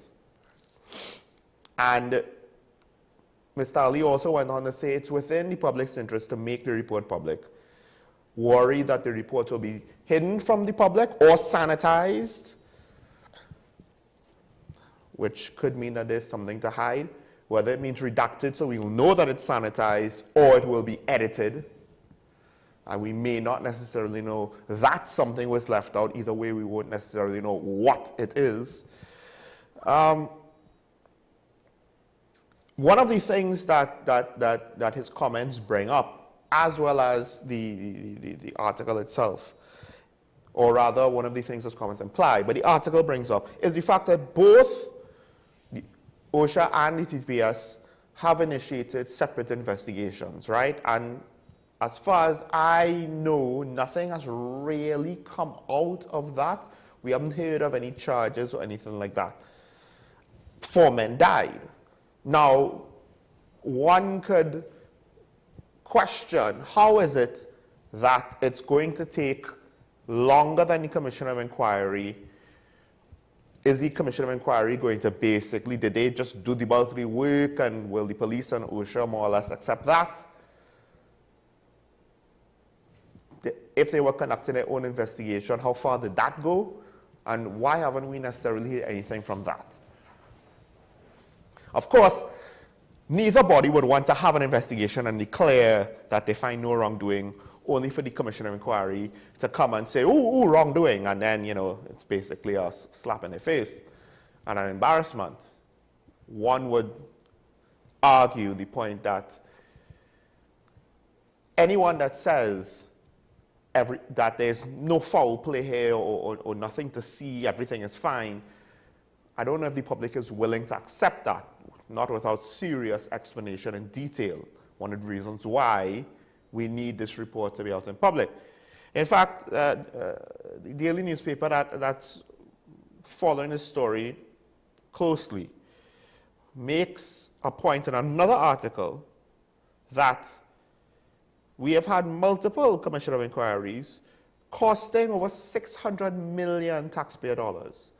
And at the end of the day, within the last 6 Commission of Inquiries, no one has been necessarily held accountable, arrested, or charged in connection to the previous 5. We had a coup. We had a collapse of a major financial institution that the repercussions are to some extent still being felt by our economy and felt by some of our neighbors.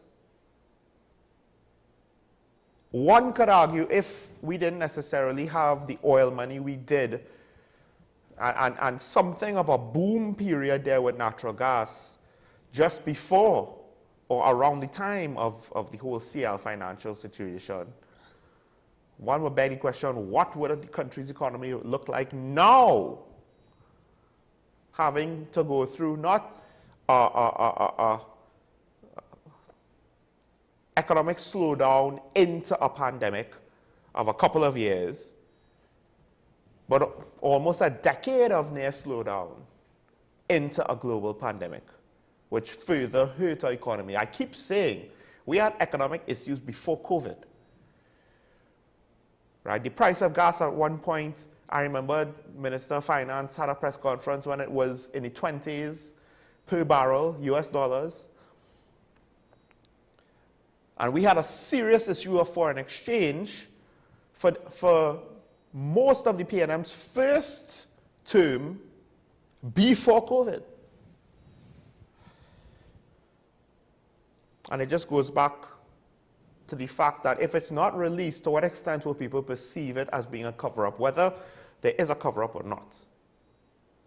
And I asked the question before, what is to stop the opposition party, who I will assume, but it's not a given, it's not a guarantee, they don't have any interest to protect with the Paria Commission of Inquiry. CLICO is one thing, Paria is something else.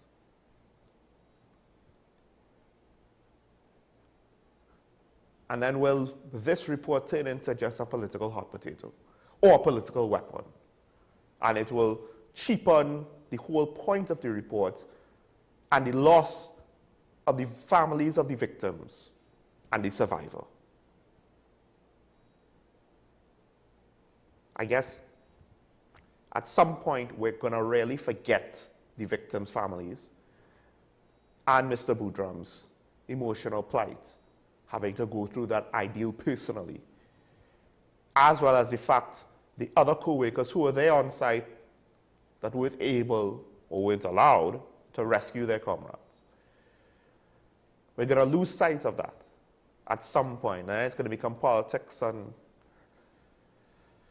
at some point, when will the general public just stop caring enough? And then what will they have to say for ourselves? It'll become a piece of news, like the CLICO inquiry, like all of the other inquiries before that. It'll just be a piece of news, something that we'll talk about. Will we actually show any concern?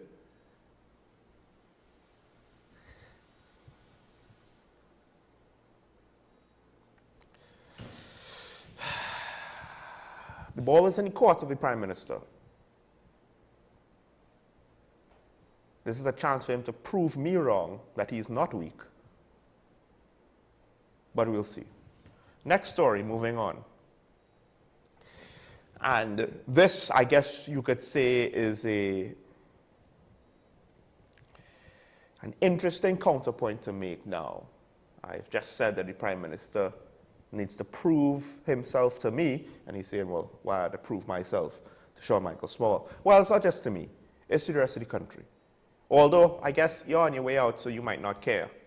Haven't helped the party behind you having to deal with whatever the fallout is. And you or I don't get to determine the fallout. I could merely speculate on it, but at the end of the day, the population will determine what the fallout is for decisions they agree or disagree with.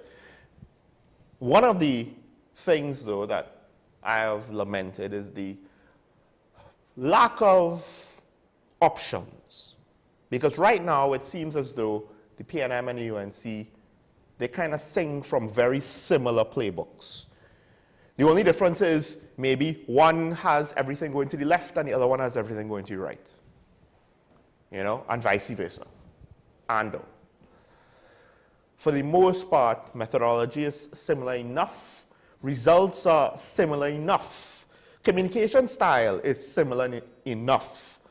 Trust and confidence by non-diehard supporters is similar enough. That's why it looks like a tie. Local government elections is literally a tie. Parliament is a very, very small majority that can be overturned with any given general election. So, all that to say, there's a new kid on the block, not necessarily made up of completely new individuals, but there's a new political party on the block. One that I have known about for quite some time, although they have not officially launched, so technically they did not officially exist. It was up to them to make that final decision, to take that step to publicly declare themselves. And we haven't necessarily spoken about it on this show just yet, because in part you wanted to give them space. Who knows, they might decide at the last minute, it doesn't seem as though this is working. Maybe they need to adjust things. Maybe they needed to cancel the whole show. But they did not. History will eventually prove whether that's a good thing or a bad thing. But in the meantime, at the very least, we could look at the fact that there is a new organization called Hope in the landscape. And what it means is, hopefully, no pun intended, it will provide us with another option. It doesn't have to be a winning option. It doesn't have to be the party of government within the next election or the election after that or even the election after that. But what it needs to do, it's almost like why you brought in competition for TSCT and kept them from being a monopoly. Now, the PNM isn't a monopoly, there's the UNC. But one could argue with regards to politics, it's almost as though they're like a cartel. They control politics, they take up the two main slots, and everybody else, you know, are second-class citizens, so to speak. Well, the more legitimate parties we have, the more the top two have to consider being less and less complacent. Because right now, that's what it looks like. They're complacent. They're kind of complacent in how they want to do things. The government wants to not necessarily speak so much and wants to be very careful what they say. The opposition wants to not really have a plan. It's like my co-host says, it's almost as though they like being in opposition. They could blame the government and everything, not actually have to do any work except talk. Collect a parliamentary pension at the end of it. One of the things about this new party that, again, no pun intended, gives me hope a little bit, is the fact that the political leader, who I believe is interim, I'm not sure to what extent his long-term plans of involvement are, Mr. Timothy Hammersmith, who has been on this show multiple times, he has said that we, meaning the party's executive, I believe, and maybe its initial membership, think of Hope as putting down the foundation of an institution that will be here, hopefully for generations to come. Even though we've been around for a couple of years, we took the time to put the roots down. Long-term thinking. Usually that is the Achilles heel of many a political entity. They don't think long-term. They think, we gotta make a big scene, we're gonna make noise, we're gonna be a big movement, and people rally behind us, and we'll be legitimate off the jump. And no, that's not how it works, because why will people believe in you if you are just a Johnny-come-lately, fly-by-night political party? You don't matter. You're not relevant then. If you're not willing to prove to the people, I'm in it for the long haul, I'm a legitimate major operation, not a, 7 friends gone to live in a house, and things get real, so we make a political party. Now, time will tell if this entity will be able to stick it out and maybe buck the trend of third parties being just, temporary placeholders for our hopes and dreams, which is then shattered spectacularly when those parties fail. The best example, that might have been, had the best chance to succeed being the COP, which, spectacularly allied themselves into oblivion.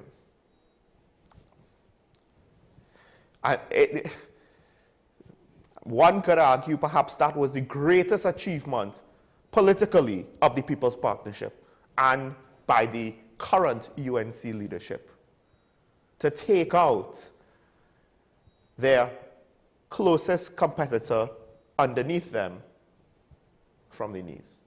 Will that happen again?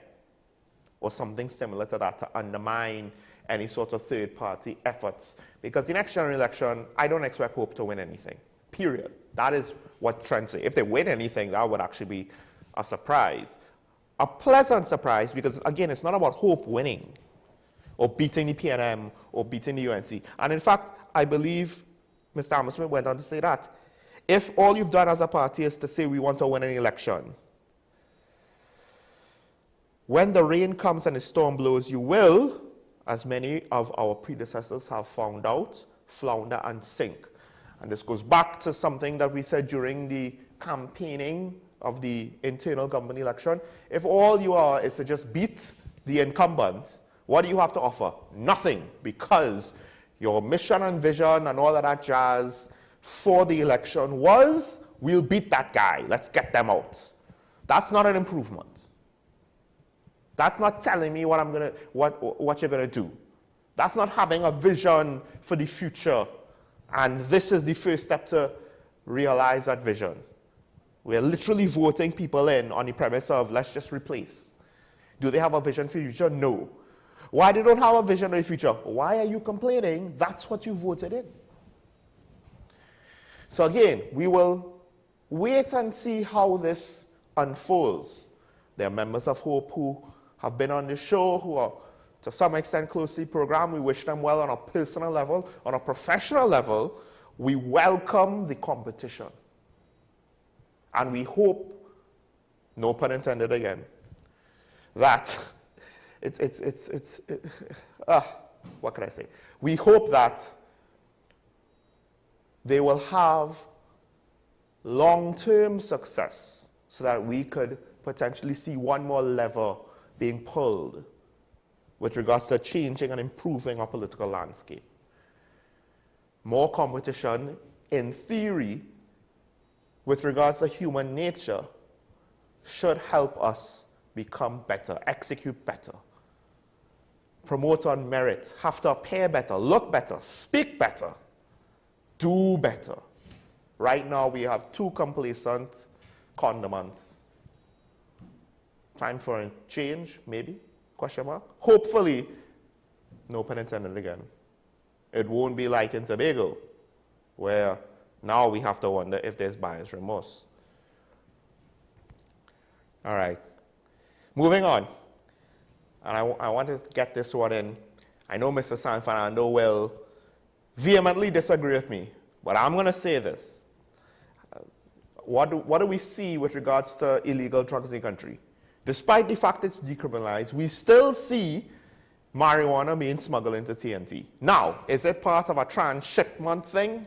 Maybe, although I'm not too sure. Sometimes the amount of marijuana is so small, you know, it doesn't seem to be so. Is it for local consumption? That's, I think, a reasonable assumption to make in most cases. And the fact that a decriminalized product can still be a major, money earner for organized crime in this country. I think it's time to consider, because I said this before, the way the government is doing it now, I believe, is the worst possible way. This halfway measure. Either make it fully legal and regulated, or make it illegal again, right? Now, the problem with making it illegal again is, and I think we would be naive to assume that the genie will go back in the bottle if it was ever in the bottle in the first place. I believe that young people smoked far more weed than we knew about. The difference is now that it's decriminalized, it's more out in the open. It's easier for us to observe it, to see it, to notice it. It's kind of like the effect that social media has had. I believe when I was talking to either ASP Arun or ASP Ali, I think it was ASP Arun last week, where it's not that domestic violence didn't exist in TNT, but in 2023, with both the combination of modern sensibilities as well as things like social media, it's more exposed now. People are more willing to speak of it, not necessarily to give witness statements, but it's more out in the open. Same thing can be said to some extent with regards to weed, because, as I said before, I had classmates in secondary school that smoked. They smoked on school compound. All of my teachers may or may not be surprised to hear that. Probably the latter. Because a good teacher with this sort is not a fool. Now, I think at the end of the day, hard drugs is not exactly alcohol. Weed is also not exactly alcohol. It's not a oranges to oranges comparison, it's apple to oranges. But the lesson from American Prohibition kind of shows what happens in some situations, or the downsides of trying to criminalize addictive substances.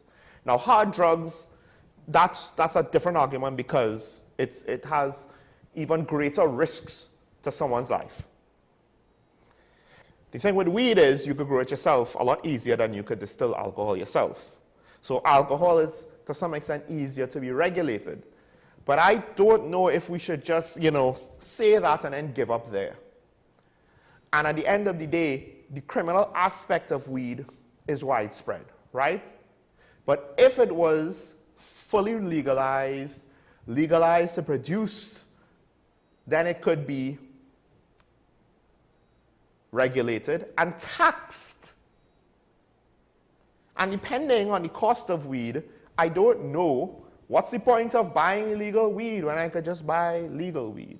Now, obviously, if somebody gets a bright idea and taxes it too heavily and tries to profit on it too much, then the whole thing will go out the window and illegal weed will still have a place. But I think that some considerations should be made. As a caller pointed out, alcohol is taxed, tobacco is taxed, weed could be taxed. And then by having the production, mass production, above board, it could be regulated, it could be more easily monitored, and it could potentially even be exported. Because I do think that at the end of the day, the risks, more young people smoking more weed, more days, I don't think that that risk is practical. I think it's already being experienced, the negatives anyway. And decriminalizing it or raising the age and all of that will just kind of send them back underground, all the young people that smoke, but they will still smoke. Trust me, they will still smoke. Let's be real, folks. So what is the point of cutting off our nose to spite our face? What is the point of trying to put measures in place that aren't actually going to do anything when the reverse potentially will make the environment better, the situation better, as well as on top of that, this is not the primary motivation, this is just a cherry on top, allow us potentially to get tax revenue and maybe even foreign exchange out of the deal.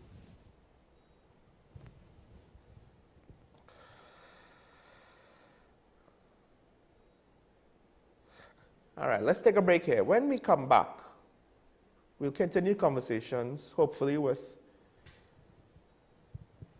a long-time contributor to the conversation. Stay tuned, Talking Point. We'll be right back after this.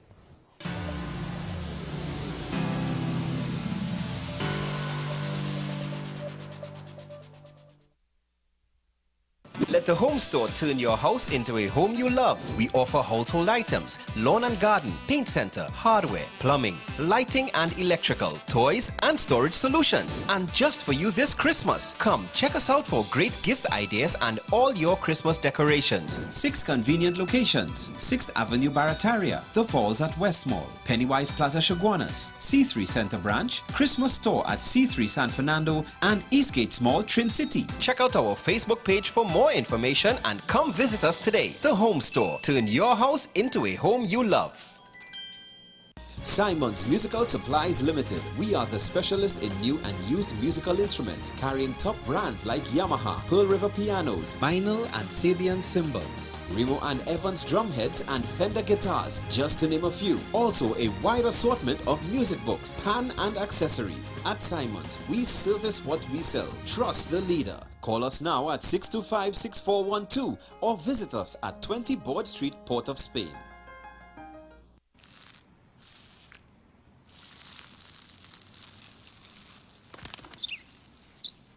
Maybe he landed here totally by coincidence. But if by chance he's admiring your fresh coat of Benjamin Moore soft sky blue, well, that's a pretty high compliment. Coming from an expert.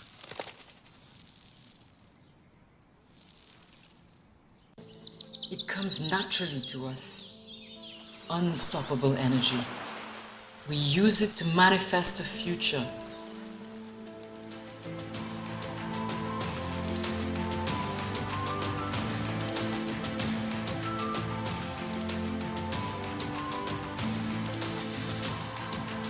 A future where energy takes new forms and is used in new ways for all of us.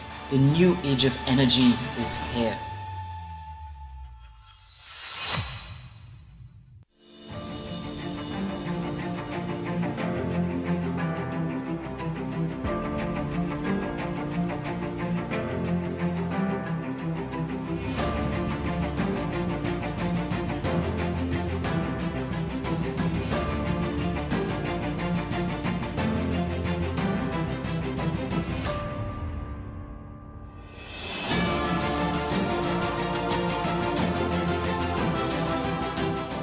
It's Christmas time, and with your family you'll spend every evening watching a movie on WESN.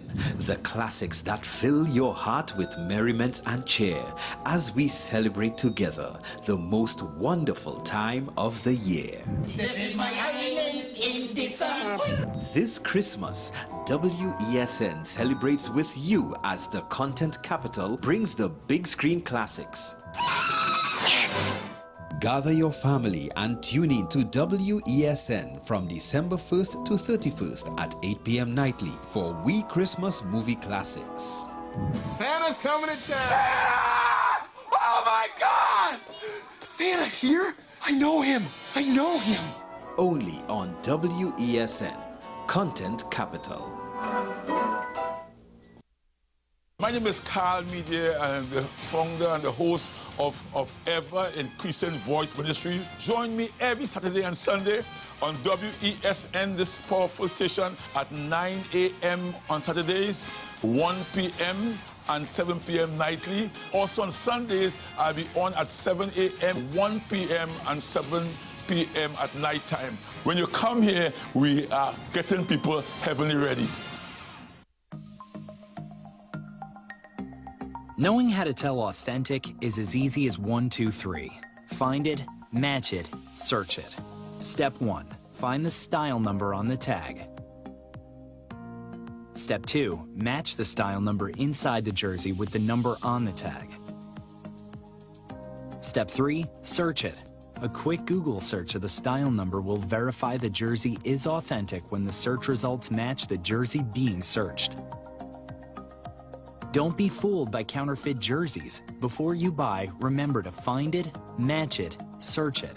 Fan Zone, 2 locations nationwide. Center City Mall, Chaguanas and Movie Town, Port of Spain. Nationwide delivery available.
Folks, we have to cherish these moments because they are fleeting and far between. Hopefully this will not be the last time for the Christmas season I say this. But as an early Christmas present, I have a surprise for you. The one and only Mr. Gideon Shaw. Good morning, Sean. Good morning, good morning. Are you having a constant capital Christmas? Ha ha, ha ha ha ha, ha ha ha ha. You know what? This morning I am. At what point did you realize we have no snow? Somewhere around, I don't know, and I can't remember. Anyway, it's good to be here. I mean, you promised me coffee this morning, so it's one reason why I'm here. Yeah, I mean, there's brand name coffee. Brand name coffee. I can't technically say it, can I? No, I mean you could say it, but why waste our time so that brand? No. I actually like to drink that, just not the classic coffee. But anyway, folks, it's been so long, right? You'd swear we don't see each other actually off air from our respective shows during the day. We actually don't. Because half the time he's asleep or the other half I'm asleep. First of all, you don't have to admit it to the public. Second of all, that's not entirely true. Listen. Most of the time, he's asleep. I have I feel no way of admitting it to the public that waking up to do that show, then to plan the show for the next day, planning other shows on WSN, obviously you'll feel bloody exhausted. Yeah. So yes, now and again I rest my eyes. To be fair, he's more like half asleep. I want to say half asleep, I don't mean in and out of sleep. I mean literally half asleep. He is still, to some extent, able to respond. One eye is open and the other is closed. Something like that. Now, you wanted to speak on this topic. I find it interesting. I didn't want to speak on this topic. I think generally people are speaking about this topic. Right. And one could argue we're late to this because it's not as though this weekend was the first time they came out publicly with anything. I think within the last couple of weeks might have been when they started coming out to the press in any major way, but they were technically out to the public to some extent even before that. But we have a new political party, only for the sake of the concept you call them third party. Technically they're not the third party in existence because they have several that have been in limbo for the last couple of years that still technically exists, and the NT is technically still there, the PEP. They have a new political leader, but one wonders if this new party might actually be one of, if not the most legitimate third forces right now. Why do you suggest they're a legitimate third force right now? What makes them a legitimate third force right now? That's a good question. And this is the thing. Let's understand the concept of the third-party system in Trinidad. We've created our own third-party system because of the dominance of the People's National Movement and the United National Congress. You know, if we were to take out the National Alliance for Reconstruction from history, which you can't, because TTC3 is a huge thing, right? Yeah. But you can't take that out. But we've created this notion of this third-party system. It's a lot to do with tribal politics. It's a lot to do with race. That you have the PNM and you have the United National Congress. To a certain extent, what we see happening in Tobago, or what happened in Tobago, it was remarkable, given what 18 years of the People's National Movement rule. Oh, you mean the election? So there's that to account for as well. But generally speaking, you have other smaller political parties. You have the PEP, which has existed for a number of years. You have the Congress of the People, which is, I believe they still exist. I think they still exist. They're an inactive political party, which is like when Jack Warner came out and said... Isn't some of their former parliamentarians with the UNC currently? One of their former members, who is the president of the Senate, is the new political leader of Hope. Right? Well, that's so. Yes. And it was just to go off topic a bit. When Jack Warner says, you know, the first move I'm going to make is to, you know, call a meeting of the executive of the ILP. Yeah. And you know, we will just basically shut down the party more or less. We would, you know, close doors. I'm like, I thought that happened years ago. Yeah, you know, I'm like, were they still open? So we have created this third-party system in TNT because of the politics, the tribal and racial politics associated with UNC and PNM. Here's where Hope comes into play. To call them a third force, again, as you said, it's a bit strange given our political systems, but it's not totally off pace, because has there been a party which has been able to actually challenge the United National Congress and the People's National Movement in a general election? No. The 2010 election, people kept thinking it's a UNC government. It did. The majority was obviously the United National Congress, but it was a partnership. You had the NJAC involved. You had the Tobago Organization of the People. You had the Congress of the People. You had the United National Congress, and I think you had MSJ as well. And the MSJ, very early into the People's Partnership Administration, pulled out. So there hasn't been a real challenge to the UNC and to the PNM. Is Hope going to be a challenge to the UNC and to the PNM? I'm not entirely sure if at this point I can see it. Subverting the party is yet to officially launch. Yes, they are making the media rounds. I interviewed the political leader of Hope last week, Friday morning, Timothy Amel-Smith, and I put forward some very important questions as far as I'm concerned in the context of the situation to him. And in some instances, he answered pretty well. In other instances, I thought he could have done better.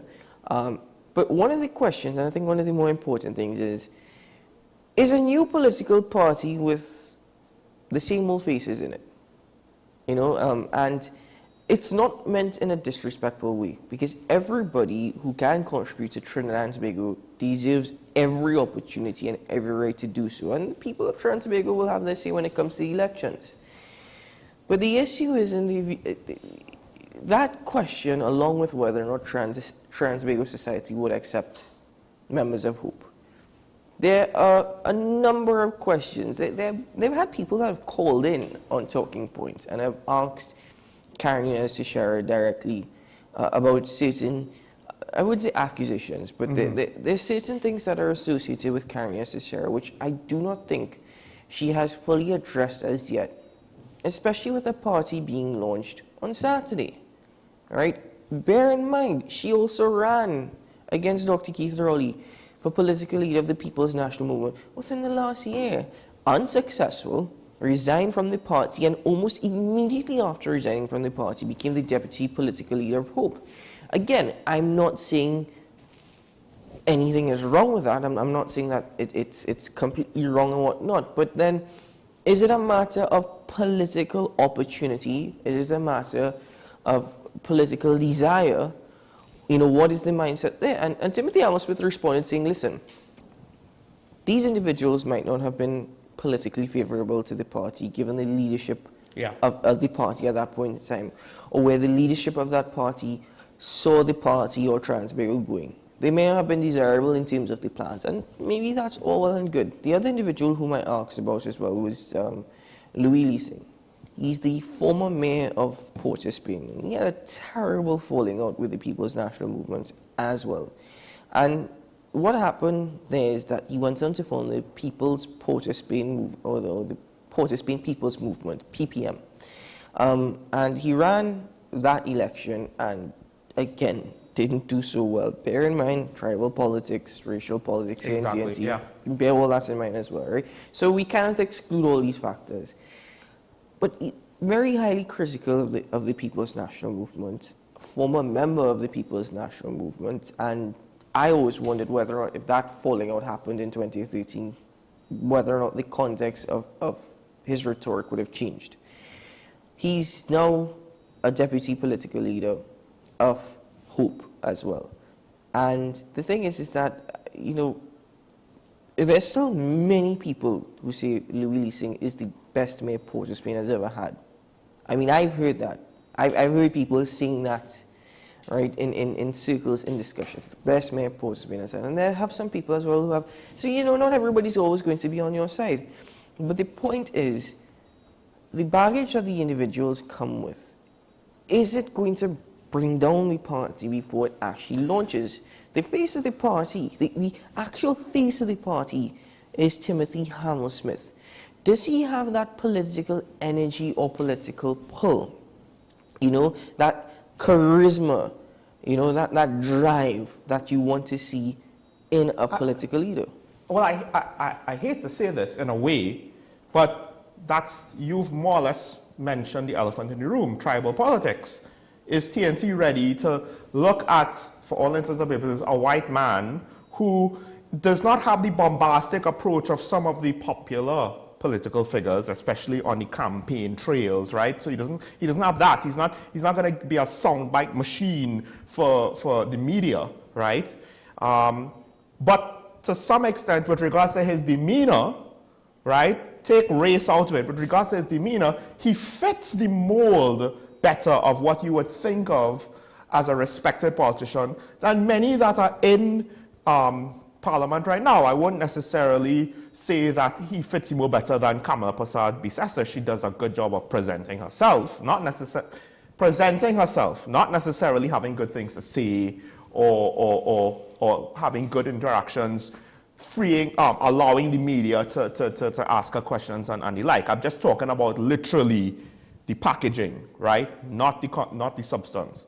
One could make the case that he has a better demeanor than the Prime Minister, who does expose himself to questions, but then you get the very defensive side of him, the very argumentative side of him, the very, not to the extent of some other parliamentarians, but he could go down into the mud at times, maybe a little bit more subtle sometimes, maybe very aggressively and outward and direct at other times. So, as the face of it, will these people be popular? Because that's the problem. The machinery seems to dictate politics more than policy, content, vision, ability. And the other thing is, I do have to ask, by what you just said, there hasn't been a legitimate third force. I would argue that the COP was on its way. They went from no seats to 6 seats to then, as I mentioned earlier, the UNC, one of Kamala Prasad-Bissessar's greatest accomplishments is basically using an alliance to wipe out the COP, in my opinion, because they cut into the UNC arguably more than the PNM. I think one of Kamala Prasad-Bissessar's greatest accomplishments as the political leader of the UNC was making a very easy campaign for the PNM. But let's not get so much into that conversation as well. Yes. Let me not get a long-standing opinion on that. So much into that. But again, let me make it absolutely clear, and I'll repeat myself for the sake of making it clear. Any individual who has the knowledge, the capacity to serve TNT, to better TNT, or to even make those difficult decisions that will allow for TNT's prosperity, deserves every opportunity. And I think people should hear them out. And I would say that everyone makes mistakes. Not everyone is perfect. And so give them the opportunity to clear their name and make things absolutely clear. I'm 100% with that. But this is the thing. Going into the launch of the party, I don't think individuals within the party, at least the face of the party, because we don't know who else is in the party at this point in time, have necessarily done that. So there are a lot of question marks, and there are a lot of people who are basically confused before this official launch takes place. Then going back to the point that you made, which is a very important point, and a point that we cannot ignore.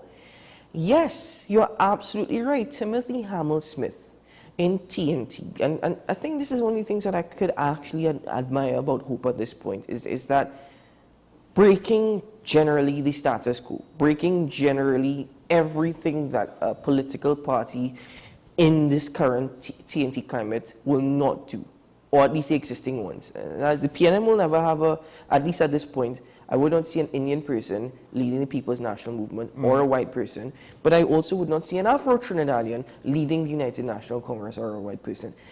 That's not happening. You will make arguments, oh, they're deputy political leaders. No, I'm talking about that leadership drive. Pastor Pane said it. You know, at that point in time, when they said Robinson should be Prime Minister, he himself said, I do not think Trinidad and Tobago was ready for an Indian Prime Minister at that point in time. We've had 2 Indian Prime Ministers since, but understand the context of Trinidad and Tobago that we're speaking in now. You have a white individual who is leading, and I'm talking about skin color, and we're speaking quite plainly here. We're speaking quite plainly. We're not being racial, because people tend to we mean nothing by it, right? We mean absolutely nothing by it. We're just speaking plainly here, because the reality is this is how TNT is. You have a white individual who is the face of the party, who is leading the party, who is the political leader of Hope. And that's it. And that is where one of my questions came into play. Will the population, will the people of Trinidad and Tobago accept that? And the simple reason being is because, and I mean this in a most respectful manner, it's going to be insulting, but arguably the population of Trinidad and Tobago, at least the voting population, those who come out to vote. Or as voters. Right? Those who come out to vote. Because you've only got, what, 30%, if you're lucky, coming out to vote. Generally speaking, the language that I hear, what I see taking place, how people are speaking, and this is not every single individual, but this is just what I hear the majority, this is what dominates, is based off of race. Is not based off of logic, right? It's not based on logic at all. Right? So, this is the thing. Timothy Hamel-Smith could sit down and make excellent points, and could make very good points and very good arguments and hit the nail on the head. And you know what? People will completely ignore that. Because you know what? He don't represent me. He don't represent my people. He don't represent who we are. And that's one of the things I could say I really admire that Hope is probably trying to bring to the table and trying to break that narrative here in TNT. That's one of the things. There's so many other question marks I still have in regards to it. But I guess what? Give the party the time, see what comes out, see what happens. That's an interesting point that you made there, because it's easy. It's human nature, right? I see someone that doesn't look like me, AKA then he is not like me, right? He cannot understand me, he does not represent me. That's why Hollywood is going through this identity crisis of we need over-representation to the point where it kind of makes the stories make no sense. But I won't talk about that anymore. That's a hot button issue that's coming home to roost there for Disney. But with regards to our racial politics, it's an interesting point, because one could argue, oh, look, successful lawyer, white man in TNT. What does he know what I went through, right? I need a person of my race to represent me. Meanwhile, most of the major politicians, the leading politicians, who are their financiers? Are they all going to, is the PNM financed mainly by Afro-Trinidadians and UNC financed mainly by Indo-Trinidadians?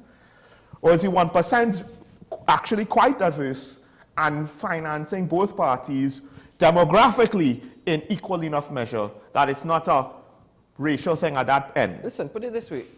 To that point that you're making, we've had campaign finance reform legislation on the table. Mind you, we've had a lot of legislation on the table for the longest while. Yeah, and that hasn't been set at all. And we focused a lot on race as part of our conversation because of Timothy Hammersmith as the political leader. That is one huge factor, and people are going to look at that. Mm-hmm.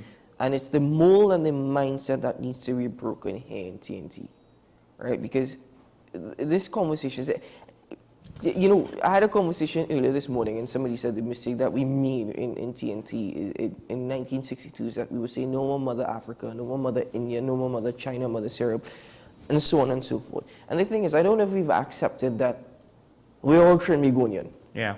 I don't know if we've accepted that. I don't think people will see me as a Trinbagonian. They'll just see me as an Indian. I don't think they'll see you as a Trinbagonian. They see you as a white man. You understand where I'm coming from in that context? The irony of that last statement to me is incredible. So, but yes and no, in the sense that it's not as though most of us want to go back to the lands of our ancestors. Right. Anyway, right? Not to get carried away even further, I have question marks about individuals within that party. I do, right? But, again, the flip side to that is I believe everybody has an opportunity to serve. And mind you, like, the prime example in all this is Marlene McDonald getting how many opportunities to serve. Right? But, again, put that aside for a moment. I don't know. Be careful. Somebody might construe that you're making a case. Even Marlene McDonald deserves a fourth chance. Nah, but anyway, put that aside for a moment. Then the other question I had is, going forward for Trinidad and Tobago, I think I would love to see a mix of individuals who are experienced as well as a lot of a youthful perspective as well. Yeah. Young people in Trinidad and Tobago, there are some brilliant young people in Trinidad and Tobago who can serve, who can do their part. Many of them are not necessarily willing to do it because it might compromise their future, but they have a lot of individuals with good thoughts, with good ideas, with TNT's best interests at heart. I've had the opportunity of speaking to many of them, and there are many of them whom I've also had conversations with who I'm rather disappointed in because they've gotten their priorities wrong, because they just want a title to their name and the status that comes with it. But the thing is that the party, I've seen Steve Alvarez as the face of the party, Louis Leasing, Karen Esisher, political leader Timothy Hammersmith, and then two other individuals who are also in that friction, two young people. I'll get their names just now. It's only fair that I've called everybody else's name. I should call their name as well. I'll get it in a moment. But Timothy Hammersmith is telling me there are other young people who are actively involved, a lot of young people. And maybe this week I'll get the opportunity to speak to them. But I'm not seeing that or hearing more of that. And that is where a lot of their vote will come from. A lot of the vote will come from the people who in TNT are not even sure whether or not I am looking forward to vote for the first time. I remember, for me, what people were saying, looking forward to turning 18 because that's when we get to vote. Their mindset was, oh my God, I'm an adult. I could dip my finger. That was their mindset. This was your political science class in UE? No. This is not even my political science class in UE. I'm talking about when I was in high school, when I was in secondary school. Yeah, people, that was a big thing. I don't want to discredit, what you've actually experienced. It's just that we don't see that translated into the 20-something to 30-something-year-olds who are either working professionals or have a professional career path. Precisely. So where Hope could make a lot of inroad is with actually the young people of Trinidad and Tobago. Where they could swing is the young people of Trinidad and Tobago. Who make up a large part of the undecided votes. Listen, they have people who are older than us who just don't want to vote anymore. They're just tired and frustrated, right? We had a caller that said, hey, I don't like this property tax thing, but I'm so fed up of it, I'll just take it. I'm fed up of complaining, of being mad, of whatever. Like, he reached that point where he was so upset, He just don't want to deal with it anymore, so he'll just take it. He'll just take it on his chin, accept whatever. He has to accept, pay whatever he has to pay. He ain't going to fight it no more because apparently he's too tired of having to do so. Sure, and I spoke to an individual yesterday who said, and it's just funny enough, 24 hours ago. By the way, I'm on Hope TT's website, and on the banner, I'm seeing the two young individuals who I'm referring to, and I click on leadership, and I'm not even seeing their names. Oh boy. Yeah, and I'm just pointing that out, right? That's another thing that could be procedural, but at the same time, it's to point out something that you said earlier. You know, when you're prepared, but you haven't necessarily answered certain things. But again, you can't afford these procedural mistakes. You need to be prepared and have this sorted out. They're going to have their official launch on Saturday. Okay, fair enough. I'm being harsh. Right. I'm criticizing constructively. No, it's not a matter of jumping the gun. It's a matter of before you even have your official launch, hope has existed. We know about this. So public relations, especially in this political climate, is extremely important. The party, the positioning of the party, the perception of all of that is very important. Always a very important thing. It's a very, very important thing. Right? So that is where the constructive criticism comes in. But to the story I was telling you about less than 24 hours ago, having a conversation with an individual yesterday who was saying, you know, I'm supposed to be enjoying my retirement here in TNT. I am supposed to be enjoying my retirement. I've worked hard. I've contributed to Trinidad and Tobago. I've taught young people. I am still volunteering my time to teach young people. And I can't enjoy my retirement because, one, I wake up in the morning and I have my breakfast and I would read the news and whatnot. And then I'll probably go out if I have to do anything. But he says, at 5 o'clock, once it starts to get dark, it's been getting dark, you know, winter months.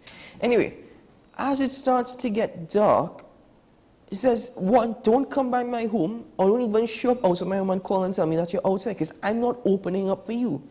I can't leave my home after 5:30. I used to go exercising and walking on an evening with some old friends. I can't do that anymore because it's just simply not safe. It's not an environment where I could enjoy my life. It's not safe. My pension that I am receiving from NIS, I have to make that stretch, and that's extremely difficult to do so.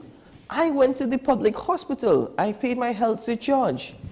I had to get one procedure done. It turned into open heart surgery. I didn't have health insurance. So I thought this is where the public health care system comes into play. I couldn't even get it done there. I had to fork out $200,000 to get my surgery done. Right? He says, and this was what? A year ago. Up to today, he's still paying that back. And bear in mind, this is an individual who is retired. Yeah. Right? So that's what's happening. If you think young people are frustrated because of the environment that they're growing up in now, what they're living in, what they're going to face, what they are going to go through. Every generation had its struggles. Our parents would tell us stories about when they first got married and how it was a struggle, and some people are fortunate and some people are lucky that they came from very privileged backgrounds where, you know, parents or in-laws could have helped and whatnot. But generally speaking, people tell you how they struggled, and it's always difficult. But it's getting more difficult now. And youth and young people are so disenfranchised. Well, look at old people not wanting to vote. The elder generations not wanting to vote. Those are the ones who, I mean, talking points audience. And granted, this is just based off of call-ins, and most people over the school age should be at work or at school. But I find it interesting because here we have somebody who's lamenting about the state of the nation now, who was part of the system for years. And I do wonder if for older people, how much of it is regrets of decisions they made, particularly with their voting choices and who they supported. But then now it goes on further in the sense that, look, if a lot of people are going to complain that things are bad, things are bad, things are bad, and we need a change, and yet they don't actually change. They still stick to the patterns. They still stick to the racial patterns. right? And I do wonder if this is, in a way, it's not about hope and when you see hope do well, it's about wanting to see an improvement in the political landscape, and we're kind of locked into this, well, this party votes mainly for black people with a sprinkling of whatever, that party votes mainly for Indian people with a sprinkling of whatever. The sprinkling never makes it to the top, and we don't know how to vote outside of that pattern. We're too locked in, and it keeps, it makes the two main parties complacent. It keeps any attempt to break through and provide further competition to compete for votes harder, and it makes the whole system the opposite of a meritocracy. It's not even a popularity contest, because it's not about who's popular. You're popular not because you're likable or you're capable, right? You're popular because you have the right color of skin and you say the right things. Not even good things, just what is deemed as politically the right things. I'm sorry, Sean, does meritocracy even exist anymore? Is that something that even exists, or is it just a fashioned terminology with a very nice meaning? It's lost in most politics, but I think with us, it's more blatant of how devoid we are with regards to meritocracy in politics. And shifting the conversation a bit, we were speaking about hope. I've said more or less basically my thoughts and opinions on hope, right? But the other aspect of it, and I was speaking about where hope's vote may come in, right? We always speak about the undecided voter, but it's really the youth as well. It's the young people of Trinidad, right? Whoever empowers young people of Trinidad are the individuals who are going to get a lot of support. But now or in the long term? I think in the long term, right? The next election is going to be very interesting. There have already been hints that 2024, the United National Congress has said they think that an early election will be called. Funny enough, before the UNC even came out and said that, I was hearing that as well, that there may be an early election. I don't know how true it is. It's just conversations that people are having. Imagine me as a young individual that a lot of places I go to and you meet people and people are talking to you. They're saying now that their advice to their children is to get out of Trinidad. Don't stay in Trinidad, get out of Trinidad. And they look at me and say, you know, you do a good show, but maybe you should get out of Trinidad as well. There's no future here, right? Up to yesterday that happened. I was walking around in a supermarket and somebody told me that they want their children to get out of TNT. They don't want them to stay. There's no future here in TNT for them. You wouldn't feel safe. And I keep asking them, good, where you want them to go? Right? Wait, listen, TNT society is declining, don't get me wrong. There's still a lot of benefits to living in TNT. And when I say benefits, yes, TNT offers a lot still. What's really slowing down TNT is what people are offering Trinidad and Tobago. TNT has a lot to offer, but what are the people offering Trinidad and Tobago? That's dragging it down. That's a huge part of the thing. And me sitting down here, I contemplate my future all the time. I wonder, where is my future? Is my future still in TNT? What purpose am I doing? Am I always going to be the constructive critic on a talk show? How else could I contribute to TNT? What more can I do? And sometimes when you go so deep into that thought process, you find yourself very lost and very depressed. It's an extremely depressing conversation to have. But that's all part of it, and that is what's happening now in TNT. And I still think TNT is sweet, but boy, oh boy, in many ways, are we letting TNT down? As I said, I keep asking them, go where? Do what? You know, but bear that in mind. The advice that parents are giving their children, and the advice that, and even when you speak to young people in TNT, a lot of them say, hey, what's the point? I have no future here in TNT. I might as well leave while I can, while I'm still young.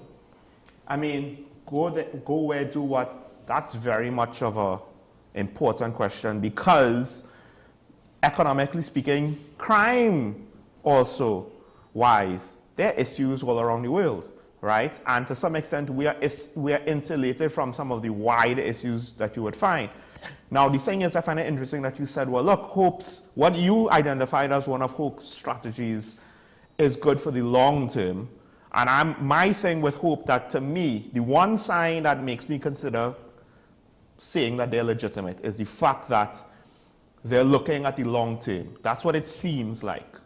And that's what I hope they're doing. No pun intended. Because at the end of the day, and I said this earlier, and I've said this before, this whole, you go for an election, you lose, and then you kind of, you throw a tantrum, and then you more or less dissolve as an entity for any practical purpose. That pattern people have seen before. And it's one of the, how can voters trust you to have their best interests at heart when you're not strong enough to go through the process? And one of the things the COP had was that they were going through the process and then they just fell short. Listen, right at the end when they ceased being relevant. So I have, no pun intended, hope that it's going to be difficult. Yeah, it's really hard, right? It's going to be. Because at the end of the day, if we probably that works in their favor as well. I know, right? If we identify that they have so much problems, we need something to shake it up. It's not necessarily the legal definition of insanity, but Einstein did say the definition of insanity is doing the same thing over and over and hoping for a different result. But that's exactly why probably people don't bother to come out and vote anymore, because even without voting, what's happening is it's just driving them insane. And you ever heard this term, the lesser of two evils? Yes, yeah. It's in politics all the time. Yeah. All the time. And that's basically probably those who come out to vote who probably are trying to use logic. Maybe that's the idea in their head. One could argue that at some, well, I guess if a legitimate third force is established, at some point the desire to vote the incumbent out will also extend to the opposition if the opposition is also viewed unfavorably. I just don't know if it's reached that point yet, right? Hope has to prove itself to the general voting public. It's not enough for us to say we need competition and meritocracy. They have to prove themselves as an entity at the end of the day. Whether we want to admit it or not, technically speaking, on some level to the voters, the PNM and the UNC proved themselves, not necessarily in the right way, but they proved themselves nevertheless, and the voting public takes them seriously. And we need Hope to do that as well. And the thing with Hope is having experienced politicians, although not a lot of experience. It's not like Karen Scher was a minister for multiple administrations, but it allows, hopefully, Jesus! I told you it's going to be difficult. I just want to point, I just want to close. That works, that really works. It really does, right? I just want to point that, look, it's not all negatives, but look at Tobago with the PDP/TPP and the inexperience, the negatives that we've seen so far out of them. And it's not a death knell, it's not the nail in the coffin, it's not going to prove them to be a complete negative experiment in the political landscape. But we've seen enough negatives to show, hey, inexperience is not necessarily a great thing. And that's where I'll just close to that. I look forward to seeing what happens on Saturday. That's the launch of, that's Hope's launch. I look forward to seeing what happens. Honestly, the most important day for me in all of this is the day after the next general. The day after the next general? The day after, because they will have to face the results, good or bad. I expect them to be bad because that's just the nature of the beast for any third party in the country. That's the first obstacle. That's the gateway. Maybe we should... That's the gateway to true relevancy. You have to deal with that. Maybe we should stop referring to these parties as third parties, because that... Again, but that's how the system has become anyway. Well, it's not just that. That's how, I mean, everybody before Hope has more or less, by their actions, not really proven themselves to be better than that label. So what's left for us to do? And you're right, we can't prematurely just make Hope legitimate. They have to do it on their own. And I'm telling you, the day after the general election, maybe there's a miracle and they win a few seats. But if they win no seats after contesting, this is assuming they'll contest the next general. That's the test, because they could go up for a general election and get no seats. And that, to me, for the life of a new party trying to contest for parliament, that's not an issue. The issue is how they respond and if they rise. Put it this way. If they pull themselves back up. As long as it's not a Michaela Panley party where you have this official launch and then the very next day it's... Apparently she's contesting 2024, 2025. Oh, good. I look forward to the elections in 2024, well, it's supposed to be in 2025. Anyway, ladies and gentlemen, let's take a break on the program. When we return, we'll open up the phone lines and you can have your say as well on Talking Point. We'll be right back.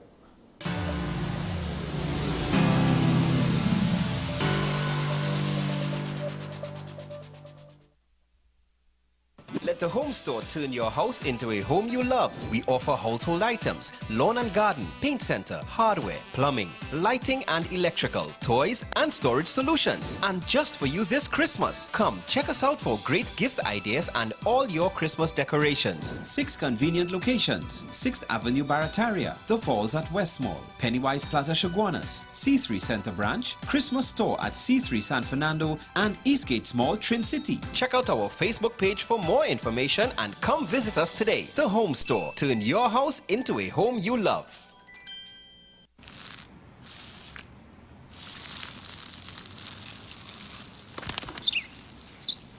Maybe he landed here totally by coincidence.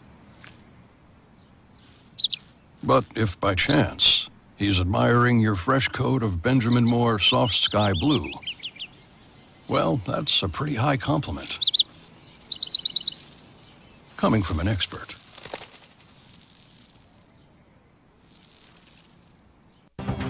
The issue, the continued rise in the price of flour and its impact on the cost of living in Trinidad and Tobago. How should we go about it? I want to ask you what has been revealed to you about the state of vulnerability in the country because of this exercise and because of what we're going through. Is the government losing the war on the vaccine front? The discussion should revolve around the common good for the greatest number of people in Trinidad and Tobago. How do we inculcate a sense of respect and regard for people who may not be of your own political ilk or persuasion? The communities are now being used by political opportunists. So when the tables are turned, it's the same way. Okay, this has been 10 questions. I'm Andy Johnson, and we'll see you next time. It comes naturally to us. Unstoppable energy. We use it to manifest a future.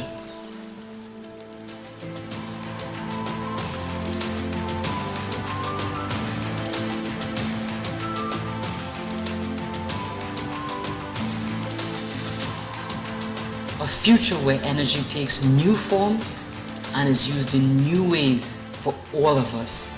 The new age of energy is here.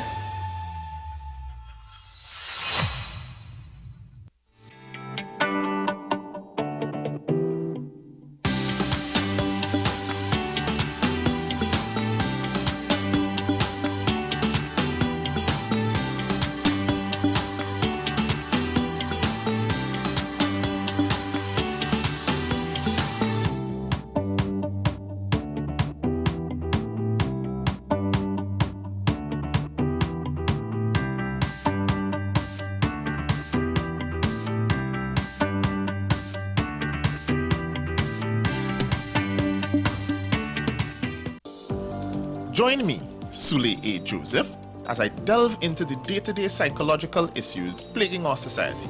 We will discuss behaviors that encompass the biological influences, social pressures, and environmental factors that affect how you think, act, and feel. Sight, Thursdays at 11:30 a.m., only on WESN, Content Capital.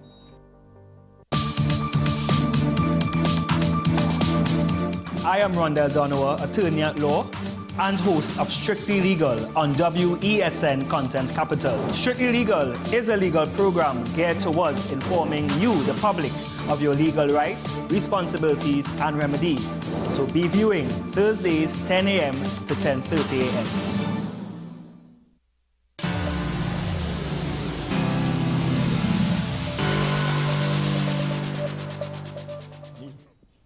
Welcome back, folks. Talking Point here on WSN. Sean Michael Small here alongside with my co-host, Mr. Keaton Shah.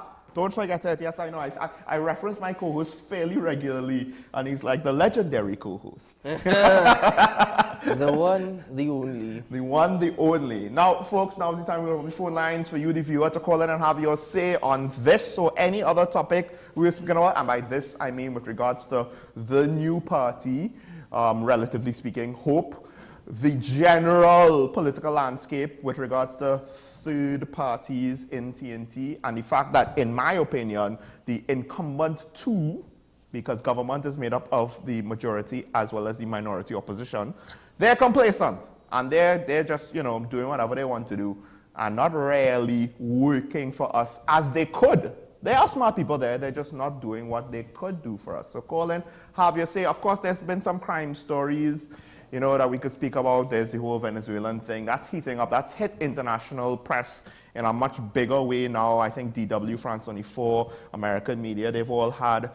segments on it to examine it because, you know, the International Tribunal or the International Courts or whichever one it is has the International Court of Justice. The International Court of Justice. I can't keep up with all of these international bodies anymore, right? They have weighed in and said, well, you know, they wanted them to stop the referendum, but they didn't necessarily do that. It's kind of hard to stop an internal thing like that, but they did warn Venezuela off. A lot of tricks to this ICJ thing, but we have a caller on the line with us from El Socorro. Good morning, caller. Yes, morning, gentlemen. Good morning. Gentlemen, Keaton and Sean. Very, very stimulating discussion on race and the state of the country. I must congratulate you both for such an open discussion. You know, the biggest problem we continue to have is the influx of drugs and ammunition in this country. And to the life of me, I cannot understand, and I would never understand why these drug runners or whoever in part of this drug trade, there is no arrest, no charge, no conviction. Borders remain porous. It's the number one antecedent for progress in this country, this drug trade, and it's affecting us worldwide, internationally. Investors are somewhat, you know, apprehensive to invest in this country with so much crime. And you mentioned about this person who now in his retirement can't come out, you know, after dark or 5 o'clock, and that is a true reflection of what's going on. Mm-hmm. Yes. You know, I am a retired secondary school teacher, as you probably may or may not know. I've met both of you, as you know, and I am now sitting on my chair here, thinking really, what is the future for the young people in this country? Because there's a great deal of underemployment or unemployment in the country as it pertains to graduates. Yes. There are many graduates coming out of UE who just can't find a job or sustainable job. You know, you find a lot of these graduates probably working in KFC to earn an income. And I'm not trying to, you know, to frame a bleak picture of the country. There are a lot of benefits, Ethan, as you said, living in Trinidad. But I think we got to act and, find out, really get to the root causes of our country, which is this runaway crime problem. And, you know, you spoke about hope. I'm hoping that, you know, there's no question.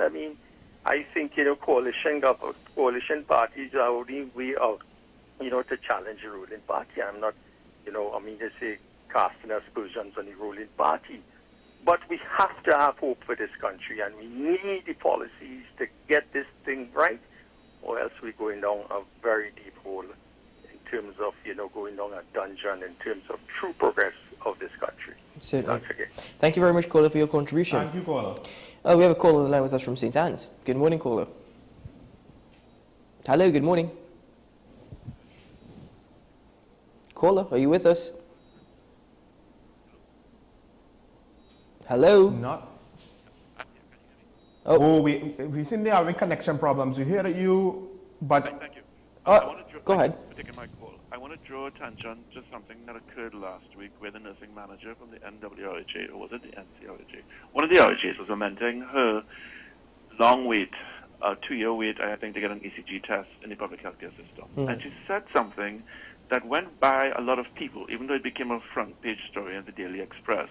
She was referring to, you would think that me being in the system, that I would have been able to get through.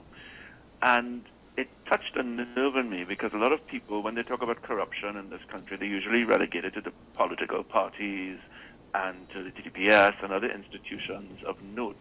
They never see corruption as being something that they do or something that they get away with. When we break the line in a bank, or when we break the line in traffic to get ahead of somebody else unfairly, we don't see that as corrupt. The notion that this particular nursing manager, by virtue of being in the system, had an expectation that she would have gotten through, but because of circumstances didn't, is so it's so normal in this. Being in line is not enough. Having an application inside is not enough. You have to have somebody inside the system to help you to jump ahead. And so few of us give consideration to that level of corruption or ease of doing business, if I could use another phrase, that it becomes normalized, and we don't see the problem really begins with us and our attitudes to process, our attitudes to the order. We are so used to behaving in an anarchical fashion, that we don't think twice about it. And I just want to drop that comment on you this morning. Thank you very much, caller, for your contribution. It reminds me of our watchwords: discipline, tolerance, and production. I mean, which is the furthest thing from TNT society right now. I have a question. This might be kind of bad, but who made those all watchwords? When were they instituted? No, those are things that we should live by. That's I know the they're point. things we Those should are live things by, that but they have an official status now, and I would just like to point out that, to me, those things, it's not really a thing. I'm sure the majority of the population might not be aware what they are, what they mean, or what they're supposed to mean as watchwords to the nation. I'm pretty sure if you go and you ask many people in our population what our watchwords are, what our, what are they, if they could answer it, I highly doubt they would be able to. Mm-hmm. We have a caller online with us. Good morning, caller. Hello, good morning. Good morning, brothers. Good morning. Morning. You on the air? This government we have here right now was promised that all the ministries would have been interfered with since 2015. And you know what is amazing? The two majors here, like they forget that. They clean forget that. Now, Mr. Hamill Smith, I don't know if he was born here. But if he was born here, he's a Trinidadian. If by chance he could link up with a good party like Griffith or somebody and make a proper opposition, this country would have been better. We don't have an opposition. What we have here is interference in all the ministries. People are being paid to do crime with those who are in judiciary uniforms. We have a gang in there. It's all to bring down the government. They should have never locked up certain people and charged certain people. We have people in parliament, the little children watching, and they are there and they're not supposed to be there.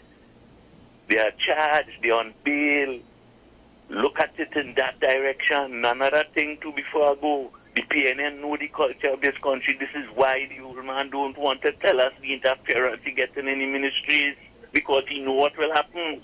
We have two rich people in the country, the Syrians and the Fazal Razak, Hindus and Muslims. Not all of them is bad, right? They have to look to vote on not corruption in the parliament, and everything going to run smooth here. The drugs taking the U.S. money, the arms containers taking the U.S. money. Open all your eyes. Thank you, caller, for your Good contribution. morning. Thank you. Have a good day. Caller on the line with us from Cuba. Good morning, caller. Hello, good morning. Good morning. You on the air? Yes. Hello? Yes, we can hear you. Yes, good morning. I just simply want to say that we could criticize the government, the parliament, the entire administration.